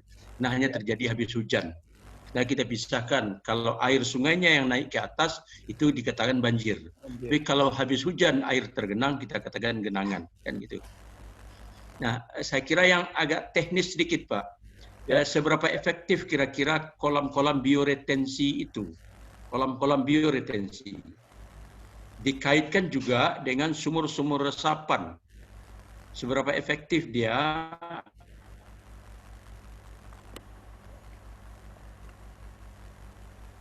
agak terputus. Terputus Pak Ardinis. Ya, terputus. Terputus Pak Ardinis. Halo Pak Ardinis. Nampaknya ada gangguan jaringan Pak Ardinis. Pak Ardinis Arbain. Dengar suara saya Pak Ardinis? Kayaknya terputus tuh Pak Ahmad. Oke Pak Yas. Kayaknya apa gambar beliau juga nggak muncul? Iya. Di saya mah ada gambarnya. Ada ya Pak? Ada. Oh ya, Suaranya nggak ada. Dia juga pun udah keluar ini. Terputus sama sekali. Mungkin kita pending dulu pertanyaan Pak Ardinis tadi. Intinya tadi adalah biopori. Nanti setelah Pak Ardinis masuk lagi, mungkin kita bisa lanjutkan pertanyaan Pak Ardinis tadi. Kemungkinan ada gangguan jaringan. Ya, kami silakan kepada adik-adik mahasiswa atau kepada bapak yang lain. Ini sepertinya Pak Yosafra ini mau bertanya juga. Ini sepertinya. Ya, silakan Pak Yosafra. Assalamualaikum warahmatullahi wabarakatuh, Pak Yadi. Oh, udah Pak Ardinis sudah nyambung? Ada. Silakan Pak. Tadi terputus Pak. Iya terputus, sambungan saya yang terputus kayaknya. Iya Jadi betul. Yang pertama bioretensi, yang kedua ini pengalaman dalam mengelola keterkaitan antara hulu dan hilir tadi. Jadi pengalaman kami hari ini koordinasi antara BPDAS, BWS dan pemerintah kabupaten kota itu relatif terputus. Karena wali kota atau bupati itu bukan lagi kepala daerah. Jika dia sulit untuk memanggil BPDAS, sulit untuk memanggil BWS, bahkan sulit memanggil BPS. Nah, jadi itu yang kurang terjadi hari ini. Nah, ada enggak pengalaman kira-kira yang berhasil bagaimana misalnya meningkatkan pendapatan petani di sekitar hutan melalui semacam bayaran jasa ekosistem dari masyarakat di hilir, nah, sehingga mereka petani di sekitar hutan itu mendapatkan keuntungan dari keberadaan hutan dan kemudian dia menjaga air, sehingga kemudian volume air yang turun kemudian ke dalam sungai-sungai di bagian hilir itu tidak terlalu tinggi. Ada enggak pengalaman Pak Yadi tentang itu? Bagaimana meningkatkan pendapatan masyarakat sekitar hutan yang kemudian berdampak juga pada pengendalian banjir di daerah perkotaan. Dua itu barangkali Pak Yadi, terima kasih. Jadi kami sangat terbantu tadi dengan contoh-contoh yang sudah dikemukakan. Mudah-mudahan itu bisa diimplementasikan pada lokasi-lokasi tertentu di Sumatera Barat. Terima kasih Pak Yadi. Assalamualaikum warahmatullahi wabarakatuh. Waalaikumsalam. Mungkin Pak Yadi silahkan aja langsung dijawab. Tadi ada dua pertanyaan utama. Tadi masalah keefektifan bioretensi ya di dalam pelaksanaan konsep SUDS. Kemudian yang kedua tadi juga disinggung sedikit antar bagaimana mengkoordinasikan itu yang saya tangkap antara BWS, BPDAS, kemudian juga kepala daerah gitu ya, untuk menerapkan atau mengelola sistem drainase. Kemudian ketiga tadi bagaimana meningkatkan pendapatan petani di sekitar daerah aliran sungai atau di dasnya gitu. Itu kira-kira mungkin saya tangkap tadi apa yang ditanyakan oleh Pak Ardinis Arbain. Silahkan Pak Yadi untuk menjawab langsung. Oke, terima kasih Pak Ardinis atas pertanyaannya. Jadi masalah efektivitas dari biopori ya. Biopori itu relatif dari sisi SNI-nya juga belum ada. Jadi sebetulnya kalau dianjurkan tuh sifatnya secara teknis itu belum ada penelitiannya sejauh mana.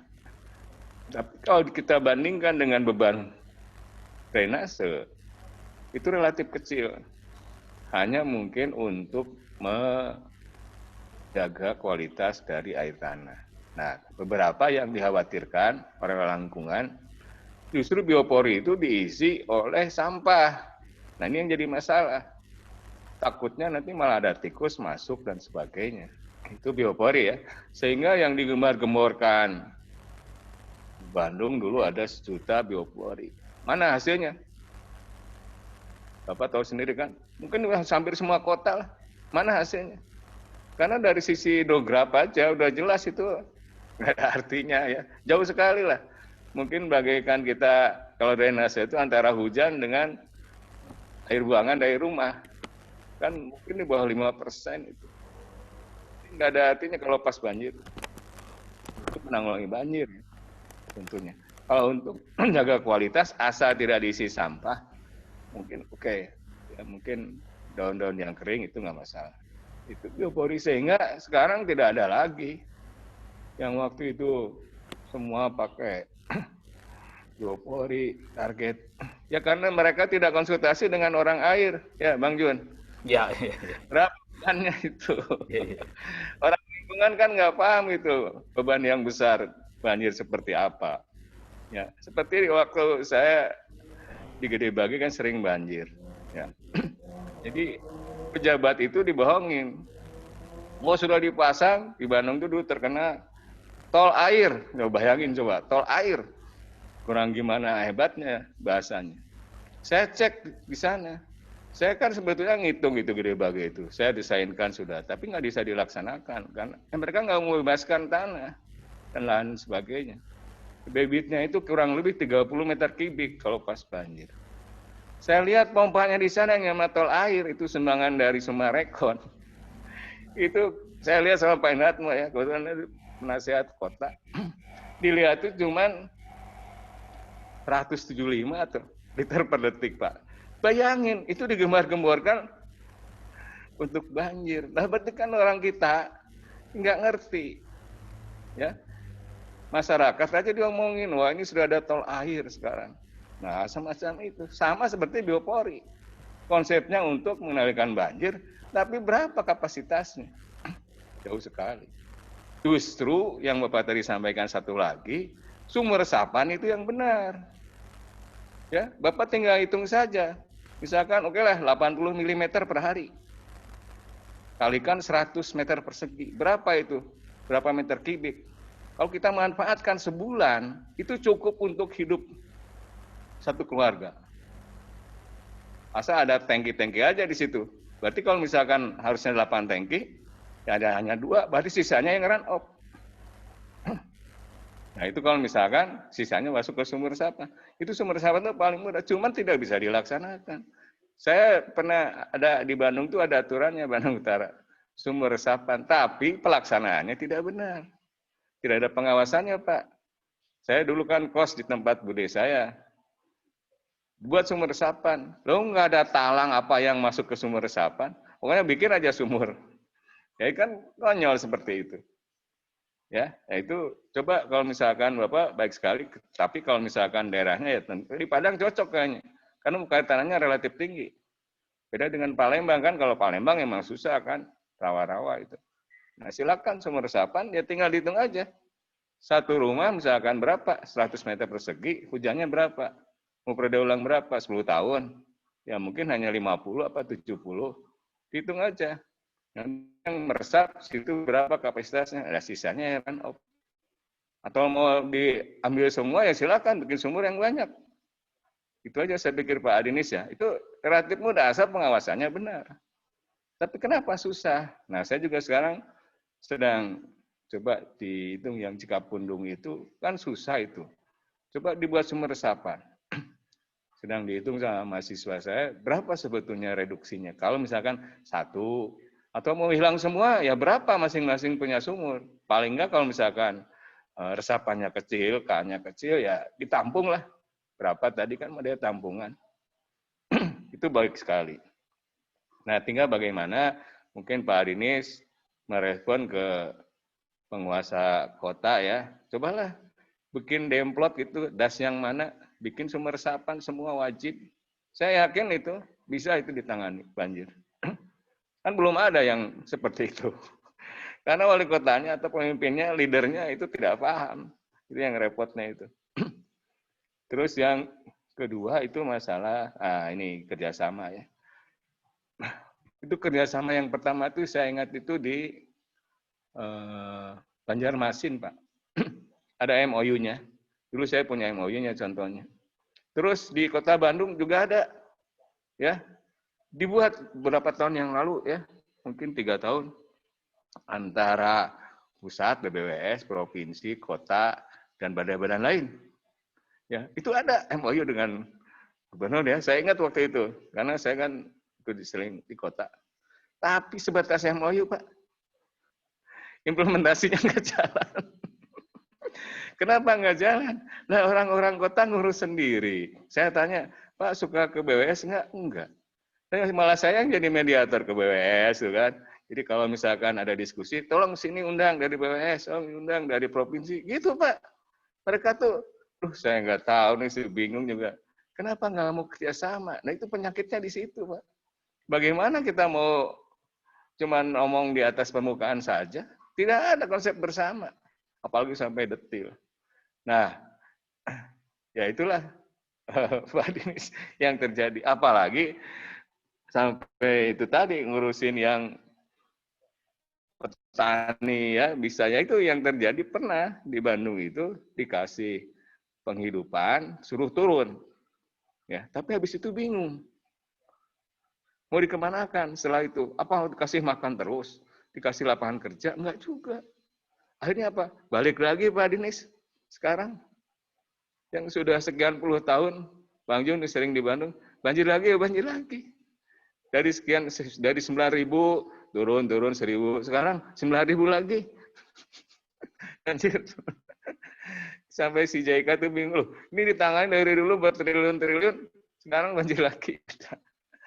Ya itulah mungkin manusia. Jadi kita harus sama-sama bagaimana memulainya lah. Kita juga harus ketuk ke orang-orang decision maker ya. Saya di hati juga sama waktu itu ya. Hati supaya kepala dinasnya ikut.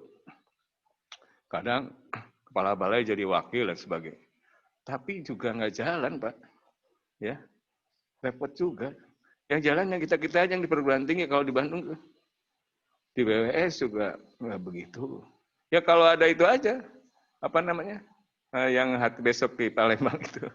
Baru mereka kumpul gitu. Dan jarang juga yang menyerahkan paper kan. Hanya ini. Ya jalan-jalan aja istilahnya silaturahim. Banyak.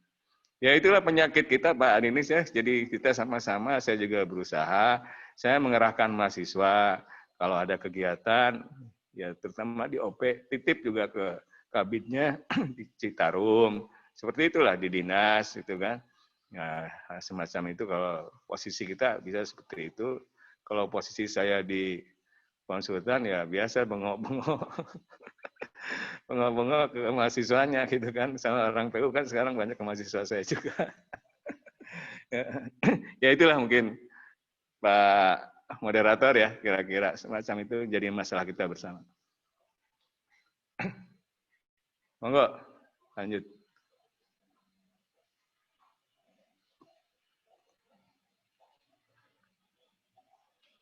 Bang Jum, di mute itu. Suaranya Pak Junaidi, Pak Ahmad. Oke, ya. Pak Ahmad, suaranya Pak Ahmad masih Oke. mute. Sorry, tadi saya mute ya. Waktunya kita ini sudah sangat ini di akhir jam 11, tapi saya masih buka kesempatan lagi 2 pertanyaan. Tadi mohon maaf Pak Dinis, mungkin Pak Dinis akan memberikan feedback, tapi nampaknya kita tidak punya cukup waktu karena jam kita tadi sampai jam 11. Jadi sekarang kita buka 2 pertanyaan. Kemudian Pak Yosafra tadi mau bertanya, silakan Pak Yosafra. Atau Pak Bubarman juga di sini mau bertanya, saya berikan waktu untuk yang kedua. Ya, 2 pertanyaan. Pak Yosafra dan Pak Bubarman. Ini mahasiswanya malu-malu untuk bertanya. Oke, silakan. Terima kasih suruh ke Pak. Bandung aja lah. Iya. Silakan Pak Yosafra. Untuk S2 ya Pak ya, Pak Yadi. Ya, betul.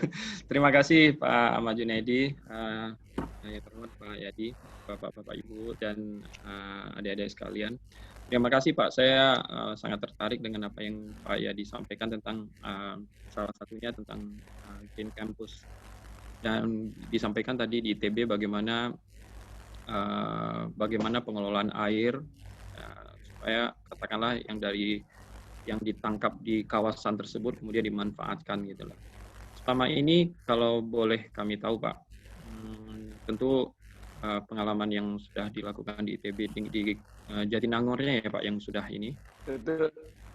Nah itu tentu tidak hanya dari sisi drainase saja, tapi tentu dari pembangunan lain. Masuk yang disampaikan tadi pembangunan jalan, pembangunan gedung, bagaimana memanfaatkan air yang sudah ada itu supaya jangan terbuang gitu. Nah, kami di UNAN selama ini memang tidak banjir, Pak. Kami tapi membuang air sebanyak-banyaknya keluar gitu loh. Dan yang kasihan tentu di hilir gitu loh. Nah, ini tentu perlu koordinasi betul saya sangat menggarisbawahi dan mengquote apa yang Bapak sampaikan di akhir tadi bahwa ini perlu kerjasama yang banyak dari banyak pihak dari bidang-bidang yang berbeda gitu. Nah, kendala di ITB selama ini seperti apa Pak? Mungkin itu bisa menjadi best practice atau lesson learned bagi kami bahwa kendala-kendala yang sangat berat dalam implementasi katakanlah sistem drainasi yang ada di kampus. Mungkin itu saja Pak. Terima kasih. Terima kasih Pak Ahmad Junaidi. Ya.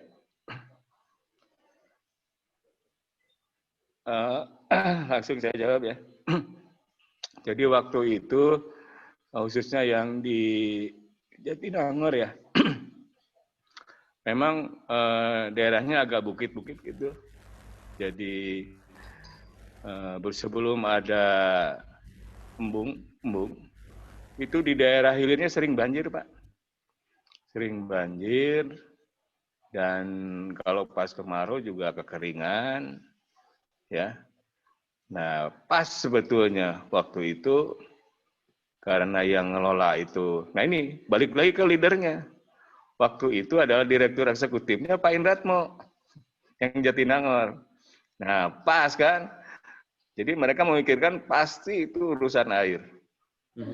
Nah, saya di bawahnya kan waktu itu sering di Jatinangor. Udah saya desain kan semua.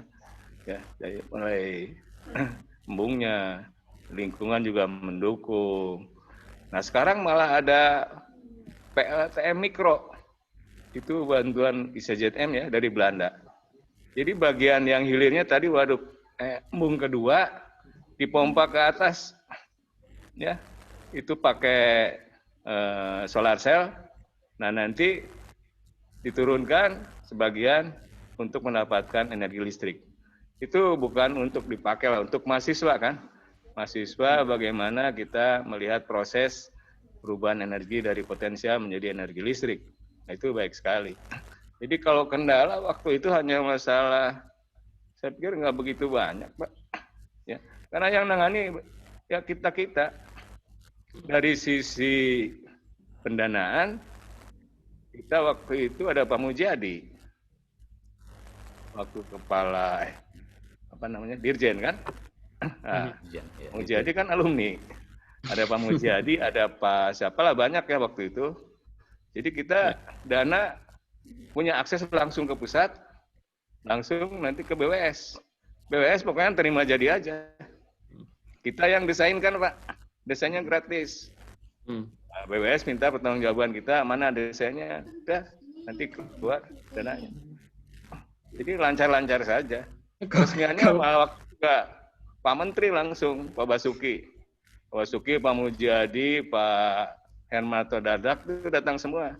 Langsung waktu itu dia sebutkan, silakan kampus-kampus yang mau bikin 1000 mung, silakan didukung dananya. Saya ingat waktu itu, Pak Menteri bilang begitu. Ya memang ujung-ujungnya ada ya semacam inilah komunikasi ke pusat, BWS ya terima saja. Apalagi Pak Basuki sekarang sangat concern dengan kampus ya. Kalau misalkan Andalas mau bikin, saya pikir nggak begitu sulit ya. Langsung aja akses, misalkan ada tanahnya. Nanti saya itu waktu itu di ini juga Pak, kendala yang waktu itu diragukan masalah kuantitas airnya. Apakah cukup? Nah, yang mempermasalahkan orang lingkungan, profesor juga. Itu lucu. Ini nggak akan cukup airnya katanya, ngapain dibuat? Nah itu saya sampai presentasi di depan Pak Dirjen Cipta Karya waktu itu. Saya sampai istilahnya, apakah Anda bertanggung jawab? Saya bertanggung jawab. Sampai seperti itu Pak. Ya Pak, betul-betul. Orang BWSN nggak bisa ngomong. Saya tanggung jawab ini akan cukup. Nah, pokoknya saya pikir pokoknya bikin dulu, nanti kalau kurang ya bisa ambil air tanah gitu kan. Ya, sampai seperti itu. Ya akhirnya alhamdulillah ya dibangun juga IPA-nya sama Cipta Karya. Nah, yang lucunya itu yang protes dosen kita juga, tapi dari lingkungan profesor lagi. Masih kacau. Malah tidak mendukung gitu. Tapi kita ya alhamdulillah ya, akhirnya ternyata terbukti. Saya yakin dihitung cukup lah, karena juga melihat ada. Itu mungkin Pak Yusuf Pak. Jadi kendalanya di internal malahan ya Pak ya? Nah itu. Kendalanya malah di internal. Kita kan sudah punya tanah dan sebagainya. Ya Pak, makasih Pak. Oke, luar biasa penjelasan Pak Yadi. Pak Yadi ini memang saya tahu betul merubah kampus Jatinangor yang tadinya gersang menjadi sekarang ini hijau gitu ya, menjadi green campus. Pak Yadi ini adalah saya tahu betul dengan Pak Indarmo ya, satu perguruan dengan ya Pak Yadi dan Pak Indarmo adalah pelopor dari kampus 2 Jatinangor. Saya ingat betul sejarahnya mulai dari nol gitu ya, merintis dengan Pak Indarmo untuk kampus Jatinangor, kemudian gabung dengan ITB, kemudian mendesain green kampusnya untuk Jatinangor. Luar biasa Pak Yadi. Ya silakan mungkin ke Pak Forborman untuk penanya ketiga. Kami silahkan langsung kepada Pak Borman untuk tanya kepada Pak Yadi. Ada Pak Yadi masih di sini. Ya. Silakan Pak Forborman.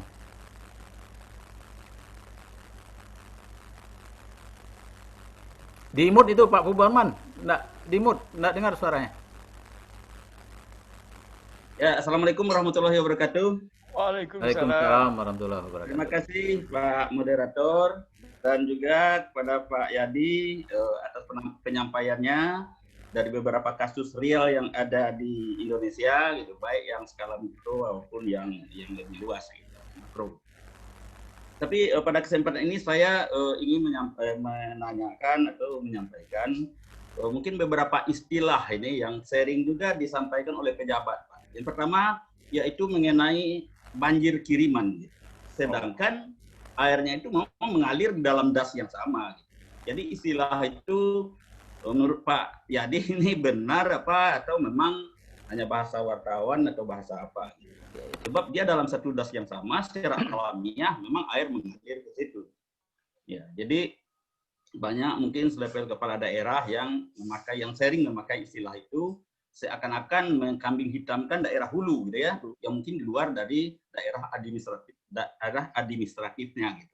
Itu yang pertama, Pak. Yang kedua, dalam persoalan banjir ya di perkotaan, karena rata-rata perkotaan besar kita di Indonesia itu kan di tepi pantai. Dan luas das di titik atau di daerah kota itu udah sangat luas.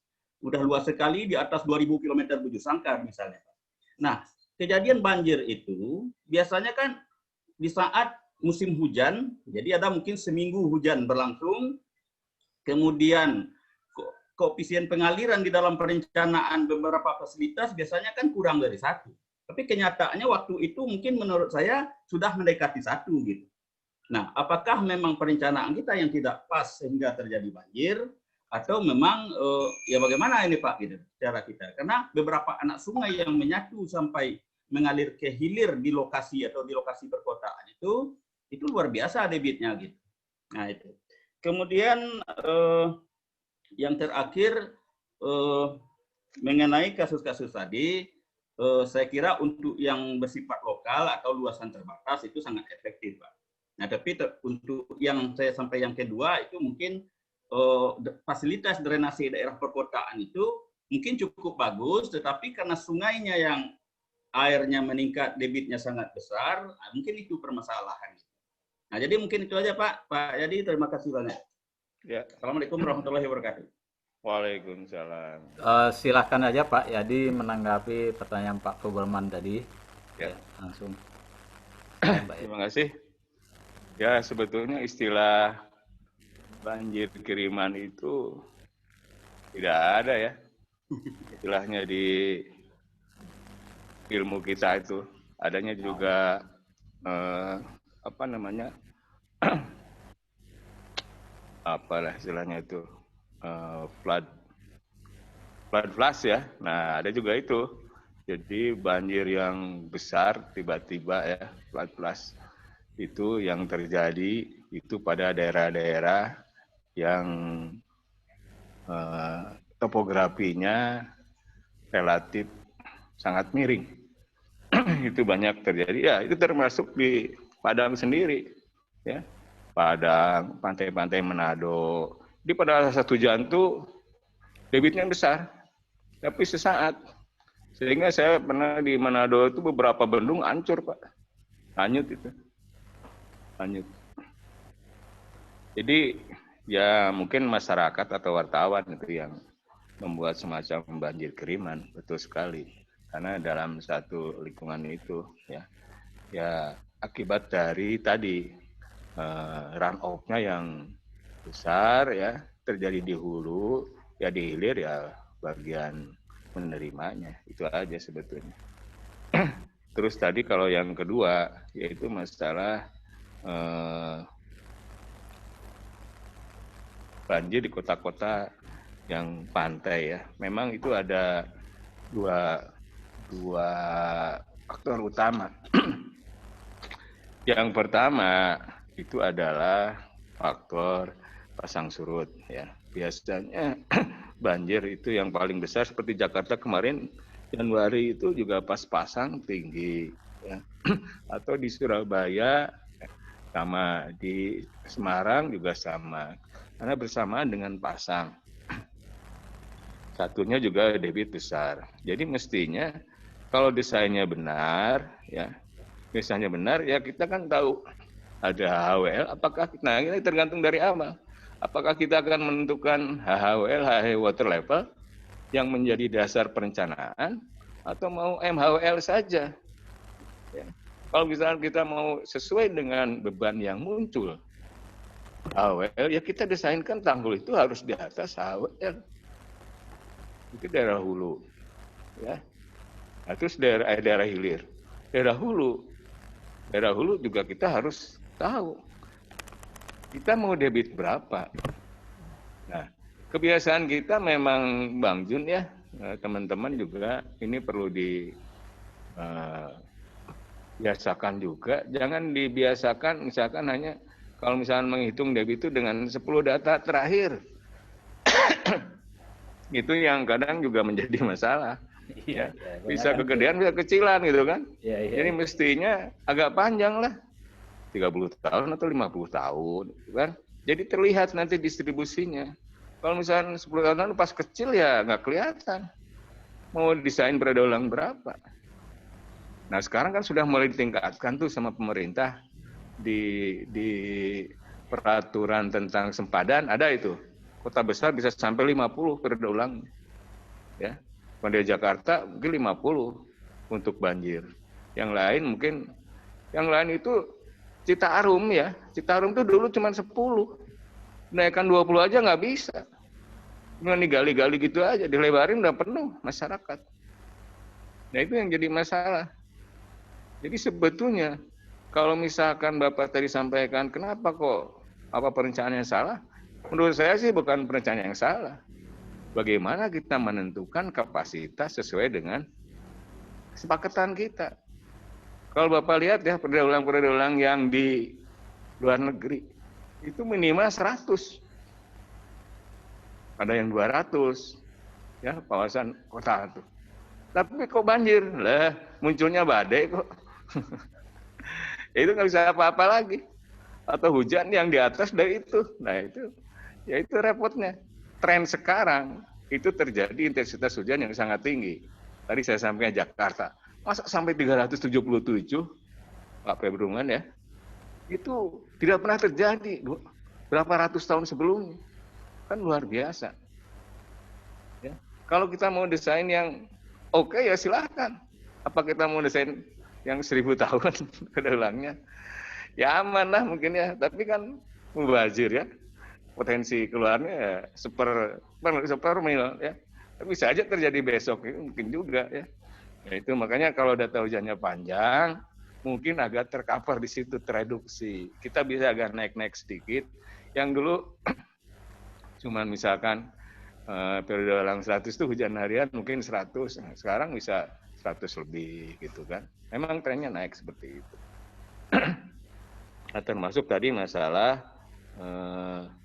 debit ya. Debit itu ya bukan hal-hal yang di luar lagi, karena kita tentunya kalau perencana ya menghitung sesuai data historis. Data historis kita hitung analisa frekuensinya berapa yang kita sepakati. Betulnya kalau misalkan kita sepakat mau yang aman, oke 100 tahun Kota Padang, silakan. Ada nggak duitnya? Nah, ini yang terjadi ya. Waktu itu saya ada kuliah umum juga dari Pak Dirjen ya. Ingat tuh, Pak Mujadi di MPSDA ya. Di orang-orang PU, saya ikut. Kenapa di Indonesia tuh banjir? Nggak pernah beres-beres. Nah, dia ngeluarin truknya, karena dia sebagai Pak Dirjen ya. Nah, ini yang boleh, mungkin nggak off the record juga lah. Dia ngomong sendiri. Jadi kenapa? Satu banjir nih, misalnya di Kota Padang. Direncanakan, desain. Perlu uang 1 triliun untuk selesai dituntaskan. Supaya tidak banyak. Lah yang keluar 200 miliar, ya ini aja dulu lah. Mana dulu yang dikerjakan. Habis itu lupa. Ada lagi beban seperti itu, ya banjir lagi. Itu yang terjadi Pak Perhubungan. Itu saya bukan ngomong sendiri, itu Pak mantan Pak Dirjen yang ngomong. Ya, saya juga pernah itu ada di Kapuas, lain krib ya, sama perkuatan karena jalan habis terus. Udah saya bikinkan krib sama perkuatan dinding exit pile. Mungkin sekitar berapa ya, 800 M. Nah, Pak di pusat ngomongnya gitu, ini dananya cuma ada 200 M. Mana dulu yang dikerjakan? Saya kan bingung. Apa krib dulu, perkuatan dinding dulu? Krib dulu juga percuma, nanti jebol kribnya. Perkuatan dinding juga nggak tanpa krib, coba juga. Ah, udahlah, terserah saya. Itu yang terjadi, Pak. Mungkin itu Bang Jun ya. Terima kasih. Oke, Pak Yadi, menarik sebenarnya diskusi kita ini. Karena waktu kita sangat terbatas. Tadinya kita set sampai jam 11, kini kita sudah melampaui ini 20 menit lebih gitu ya. Mungkin ada pertanyaan-pertanyaan yang lain dari adik-adik mahasiswa atau dari bapak-bapak dosen yang lain. Tadi saya lihat ada juga Pak Darwizal, Pak Rudi Ferial, berapa orang dosen tadi saya lihat yang hadir pada hari ini. Mungkin karena waktu kita tidak terbatas, di lain waktu mungkin mudah-mudahan Pak Yadi punya waktu kita undang lagi untuk kuliah umum gitu ya. Cukup luar biasa ini sambutan dari mahasiswa kita dan kawan-kawan tadi sampai 90 gitu. Kemudian kebetulan juga hari ini 2 kuliah umum dan workshop gitu ya, jadi bentrok gitu ya. Jadi yang satu di fakultas mewajibkan gitu kan untuk kegiatan workshop mahasiswa pada saat jam yang sama. Sebenarnya terdaftar itu hampir 200 tadi ya, lebih gitu ya. Ya, tapi karena kegiatannya bentrok. Itu tadi kuliah umum kita luar biasa. Kita berikan aplaus kepada Bapak Dr. Insinyur Yadi Suryadi MT PSDA yang telah memberikan kuliah umum dengan topik yang cukup menarik. Drainase ramah lingkungan tadi ditutup juga dengan adanya apa tadi terakhir saya lihat GitHon itu yang punya memori saya di GitHon dulu itu kalau bisa impian kita seperti itu, mudah-mudahan nanti Indonesia bisa mewujudkan itu gitu ya. Akhir kata mungkin saya minta sedikit sepatah kata saja dari Pak Yadi, closing remark untuk apa namanya kuliah umum kita hari ini. Ya, silakan Pak Yadi untuk closing remark. Ya. Ya, saya pikir kita kalau orang sipil ya maupun khususnya sumber daya air itu dengan kondisi sekarang tidak intinya lah kita terus berusaha berkontribusi. Nanti adik-adik mahasiswa juga silakan bisa di pekerjaannya, di konsultan maupun di PU ya, banyak di PUPR, di dinas maupun di kabupaten maupun di pusat. Itu tolong ya drainase ini diperhatikan. Betul-betul diperhatikan karena sudah sangat kritis ya.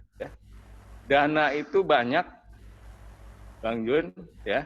Dana itu banyak sampai ratusan miliar. Pernah saya tahu di Pemda Jawa Barat untuk drainase.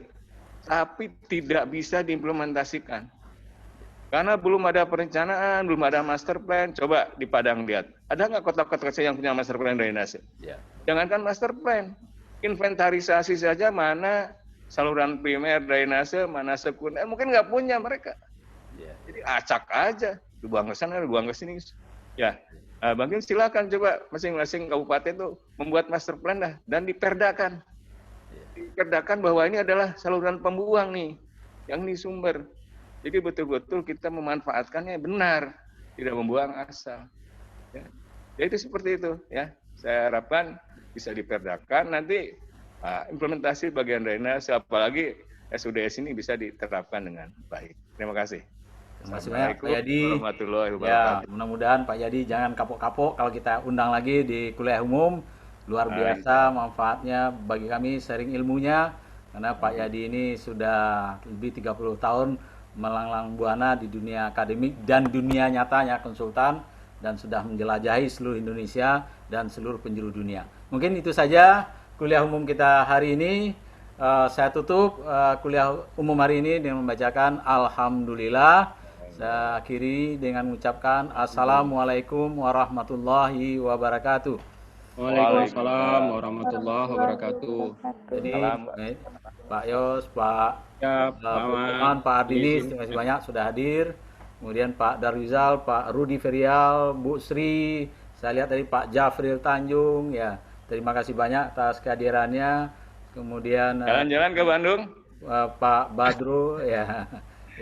Covid selesai ya? Iya, masih banyak Pak Yadi. Ya, nanti kita siap Pak. Akan kita undang lain kali. Dan Pak Yadi bersedia. Yang penting Pak Yadi sehat, selalu sehat. Mudah-mudahan saya doakan Pak Yadi tetap sehat. Bagaimanapun dalam kondisi yang terbatasan ini Pak Yadi, dan ya mudah-mudahan ya tetap prima Pak Yadi. Ya. Amin. Ya. Assalamualaikum warahmatullahi wabarakatuh. Waalaikumsalam warahmatullahi wabarakatuh. Ya. Mohon izin Pak Mat. Ya, silakan Pak Yos. Ya. Assalamualaikum. Waalaikumsalam warahmatullahi wabarakatuh.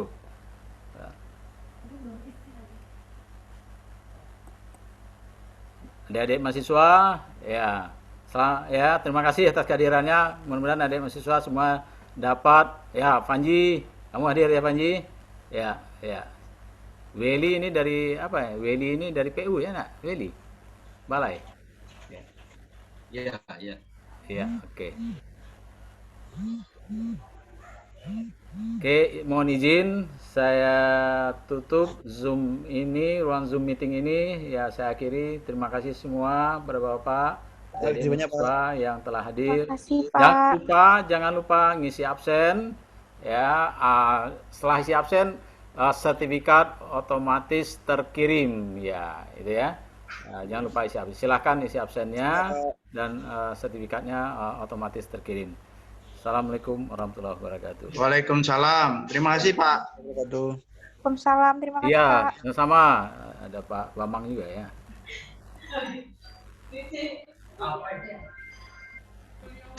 Iya, saya kok si Uci kok mukanya muka. Apa? Bapak ikutan nanya tadi. Enggak apa-apa, nyambung-nyambungnya nggak bisa.